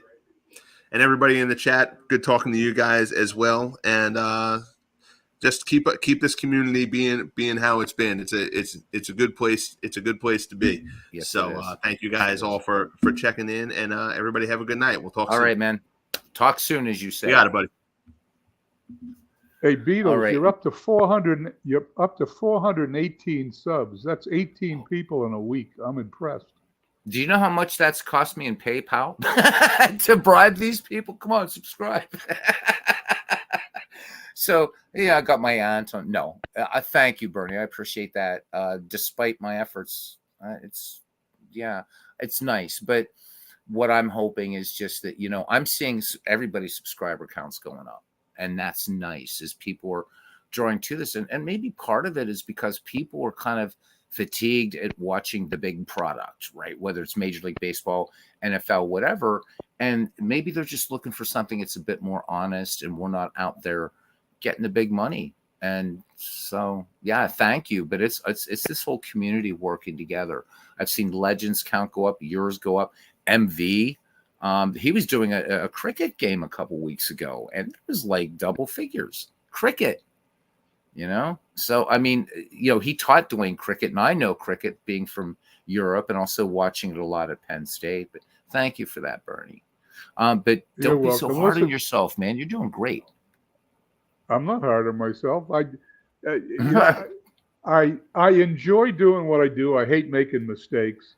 But hey. I think, I listen to everybody's broadcast. Everybody makes mistakes. I just like making fun of mine. That's all. Oh, before you go, my friend, happy Hanukkah. Well, thank you very much. You're welcome very much. And I'm going to say goodnight. I'm going to hopefully see a bunch of you guys at 1:30 tomorrow afternoon Eastern time. I'll be there. I'm not going out tomorrow. Tomorrow's going to be a baseball day, watching you guys and maybe sneaking in a game in the afternoon. So we've got an exciting thing coming up on June 9th. In about 5 more weeks, we have Babe Ruth. Babe Ruth enters Major League Baseball for the Red Sox. That's going to be great. July, so. Well, Bernie, you can catch the flip end of this. Yeah, go ahead about Babe Ruth. Actually, well, I was just going to say, I broadcast the first game from Fenway Park on April 18th, 1912, and I'm going to broadcast Babe Ruth's debut in Major League Baseball. Those are the two most exciting broadcasts I've done so far in the 6 months I've been doing this.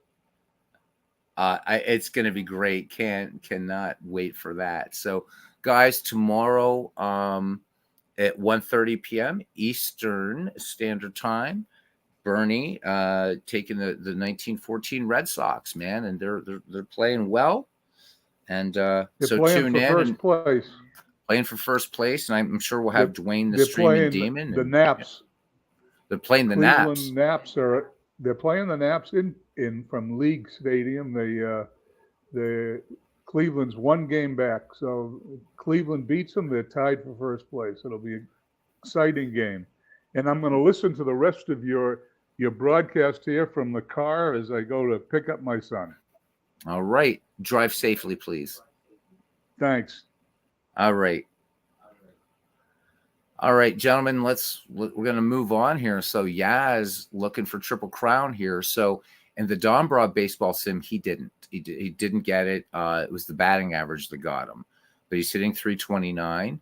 So the interesting thing about this so there's a lot of categories that you can search. That's not what I'm going to do. So I can click here and I can pick all kinds of things. While it's nice, I prefer the kind of more everything there that you can find in Action PC Baseball and Out of the Park Baseball, and actually even Baseball for Windows, which I think is the next sim we're going to go through with 1967. And no, we're not going to have Ernie call in anything. Let's go back to the standings, and I'm just going to pick batting average again. Let's go back to standings, and let's go ahead and do another month and see where we go. And the 19 which I don't want to control anybody. Oh, don't make me play the damn All-Star. Here we go. Hang on. First, we're going to mute that, and then we're just going to finish the game. Yep. All right. So we're out of the All-Star game. So let's just continue with it, because you don't want to hear this game yelling at you. It's fun offline, but there we go. I love watching. Red Sox and Angels. Look at that. So Red Sox now on a 4-game losing streak. Tigers and Twins, they've remained at the top of this 1967 sort of replay, if you will. Let's look at the National League, see what's going on, especially where the Cardinals are. Cardinals are sitting in first, 3.5 up on the Pirates, 9 on the Phillies. So still a pretty decent race in both leagues. So let's see who we have here as far as leaders. Let's see where I don't know how did I do this? There we go. So Yaz, so Frank Howard has overtaken him in RBI, and Yaz down to 26 home runs. Hondo leading with 32. So season's not over yet. And let's continue. I'm going to do a month. I do want to get back to the standings because I think it's more fun to watch them change. This thing does sim pretty quickly. I'm kind of glad to see that. All right, let's do a month again. And we're looking at the National League now. And Pirates trying to make a move, but the Cardinals 4-game lead. I think they're doing pretty well, 7-3 in their last 10. Really looking, but I'm just surprised to see my Pirates doing so well. This is like the late 60s. This is kind of the germ of what would become the lumber company in the 1970s. But the Red Sox, they're now the Red Sox. The Twins, a little bit of a drop here, 4-6 in their last 10. Red Sox in a 4-game winning streak, just 6.5 behind the Tigers. So that's pretty good. That's pretty good. Hey, Sweet Louie, man, I know you're a subscriber, man. Welcome in. Welcome in. Good to see you. So he said, yeah, they were mid that year. Yeah. Buccos 81 and 81 in 1967. Actually, I want to see how the Phillies did because how are the Phillies doing in this? Phillies are playing 500 ball right now. So yeah, then the next game that we'll do this in a few nights will be APA Baseball for Windows. Maybe we'll do that Sunday afternoon. All right, let's move on. So again, we're using Baseball Mogul. We're getting down to the end of it here. And we're just going to do until the playoffs. This will finish this one. And, the Red Sox. Ouch. So the Red Sox, the Tigers end up winning the American League. The Red Sox finish 11.5 back. We'll look at the National League here. And the Cardinals. So the Cardinals go against the Tigers in the 1967 World Series. I guess nobody told them that they're going to do that in 1968. Let's quickly look at leaders, and we're pretty much done then. Carl Yastrzemski gets the Triple Crown. So that is one thing that didn't happen in Dombrov, which was the first sim that we used. So Captain Carl, congratulations. And look at that, led also in slugging percentage, but 122 RBI. Frank Howard had briefly overtaken the lead, but Hondo at 112, but Yaz at 122, a 324 batting average, and 40 taters for him. George the Boomer Scott did pretty good there, 22. But see who we have in the National League. So Clemente. So what got Clemente? No surprise for home runs. Clemente made a run, did lead the National League in batting average and RBI, but Hank Aaron leading in home runs. Clemente, interestingly enough, though, the 567 batting average. We'd have to look at the encyclopedia and see what's going on here. I think what might have hurt the Red Sox here, a couple injuries. So, but that's it. That is it. That is it for that. And let's play through the playoffs and see who won the damn World Series. And it's playing. And, yeah. All right, let's go. I think, I don't know if this is going to tell me. Let's go to headlines, show all, and let's go to the end of the season. And the St. Louis Cardinals win. They beat the Tigers 4-1. St. Louis Cardinals, with a regular season record of 94-68, secured a place in history on Wednesday night as the 1967 World Champions. They beat the Detroit Tigers 4-1 to win the series by a margin of 4-3. Nellie Briles pitched an excellent game for the Cardinals. In 9 innings, he gave up 1 earned run on 5 hits while allowing a walk. Detroit's offense got little help from Dick McAuliffe, who couldn't score a drive in any runners. Trasuski's hitless performance for the Tigers knocked his batting average down to 286. Willie Horton Didn't score any runs or drive in any on Wednesday night. So yeah, keeping that was pretty key. Keep Willie Hort, keep that bat quiet there.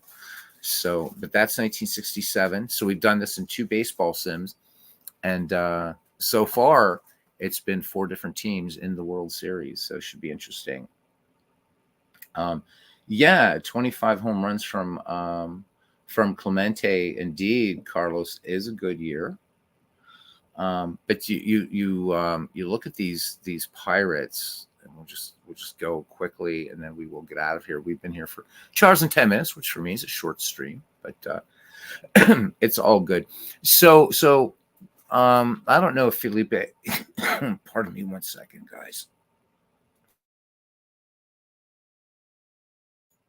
I don't know if Felipe de Melo is here. So I would say, like, this is to out of the park baseball what a Pinto would be to a Lamborghini. There's some neat stuff in here, and I do like the write-ups again. Clearly, again, this was a game that was competing with out of the park baseball back in its heyday, and then out of the park just went nuts in a good way. But what did there's something I wanted to look at, and I don't remember. Oh, I wanted to look at the Pirates, damn it. So I'm going to do this.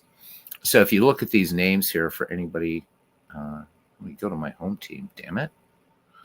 Let's look at the depth chart for the Pirates. So, I mean, obviously, you can see there's Don Clendenin starting first baseman, but you see there's Bob Robertson already coming up, Maz on the team, Clemente's already in right, Stargell playing left, Gene Alley. So this team would mature to become those great Pirate teams who only were sub 500 in 1973. So it might have been fun to do a 1970s experiment like this. But the 1967 thing was a thank you to Bernie for doing Weekend at Bernie's. So, yes. So Sweet Louis Bello, Paisan, there you are, saying that Matty Lou was a pretty good hitter when he was a bucko. He certainly was. He certainly was. But yeah, so Yaz tried to carry him, but I think that the injuries, Dalton Jones and Lee Stang, I don't know how to say his name. Bernie taught me once and I forgot. So there's Dave Cash again. So you're seeing the genesis, if you will, of those great Pirate teams in the 1970s. So let's do this. Younger brother Jesus just passed away. Wow. So may his memory be eternal. Losing all these great players. The Alou dynasty. I think there are more Alous in baseball than any other last name. Wow. I mean, as a family. Well, guys, thank you very much for hanging out tonight with us. It was great having Legends on. And while this is mainly a baseball-only channel, it was really fun to have Legends talking about his Madden football project. Because, you guys are, football fans, and I'm going to even tune into a few games, even though I won't know what's going on. I'm interested just in the work that he's doing. I think it's going to be fun. So please, let's keep supporting each other in this great community. And also, I think it's important. And Louis, we got to get you a link to our Discord so you can join in. It's a lot of fun. So the guys that are doing stuff offline that aren't content creators, you guys are every bit as important, if not more, than those of us who do this, as content creators. So, please don't be shy. Post, like World's Worst Gamers, awesome. Sean, you're awesome, and I'm glad you do it. Man, post your box scores, post your rosters, post the things that you're doing. Talk about them in the chat. That's why I'll post the link for you right now. Usually when I post it, it doesn't always work, but we're going to give it a go. All right. Because love to have you in there, Louis. It's good stuff. A lot of fun. And it's really there. You'll see we have like a ton of channels set up. So just have fun with it. All right. And copy. And this should hopefully get you in. Yep. I'm posting it right now. Boom. So hopefully you'll be able to join up. All right. So we had a good night tonight. We peaked out at around 17 or 18, which was nice for nightly chin wag. If you guys had to run off, Bernie, hopefully you're still listening and driving safely. All right, so the next 1967 experiment will be APA Baseball for Windows, which sims really quickly. And then from that, it's going to be, I don't know, the last three will be Digital Diamond Baseball, Action PC Baseball. We're going to finish it with Out of the Park Baseball. So, and I haven't decided whether I want to put Old Time Baseball into the mix or not, just for giggles. But so tomorrow at 1:30 Eastern, Bernie will be taking the 1914 Red Sox, fighting for first place. Hopefully Dwayne Martz will be on with the continuation of the World Series project. We're still in 1903, Pittsburgh Pirates, Boston Red Sox tied at 3 games each. You got to have 5 to win. It was a best-of-9 series.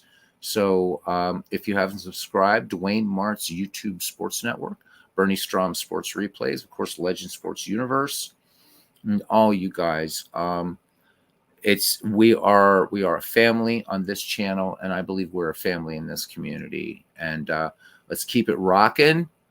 Post your stuff. Get involved in the Discord. Follow Sean's example. It's awesome.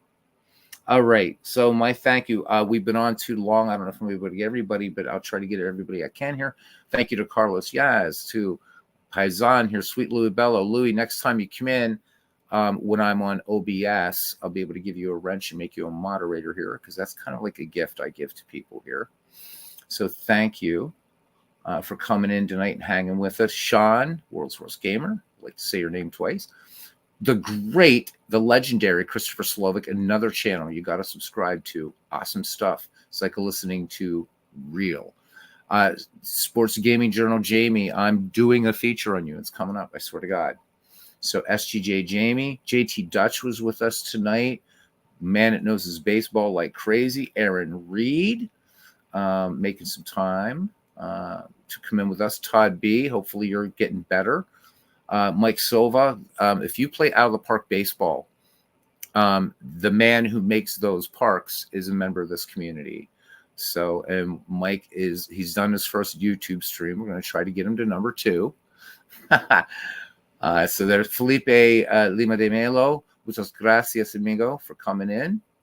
Appreciate you very much, all you guys. It's always a lot of fun. Tex Ags. There's another Paisan, Pib 99. I don't have too many Irishmen. Where's my fellow Irishman tonight? I was hoping Dan Burke would make it in, but it is what it is. I had 2 Paisans here. Doug Hunt was here. Thank you, Doug, for joining us. And everybody, thank you for all your great questions to Legend Sports Universe. And we did get everybody. All right. And that is it, gents. Until next time we meet, we'll see you around the batting cage and roll up some baseball or however you do it. All right. Catch you around. Good night.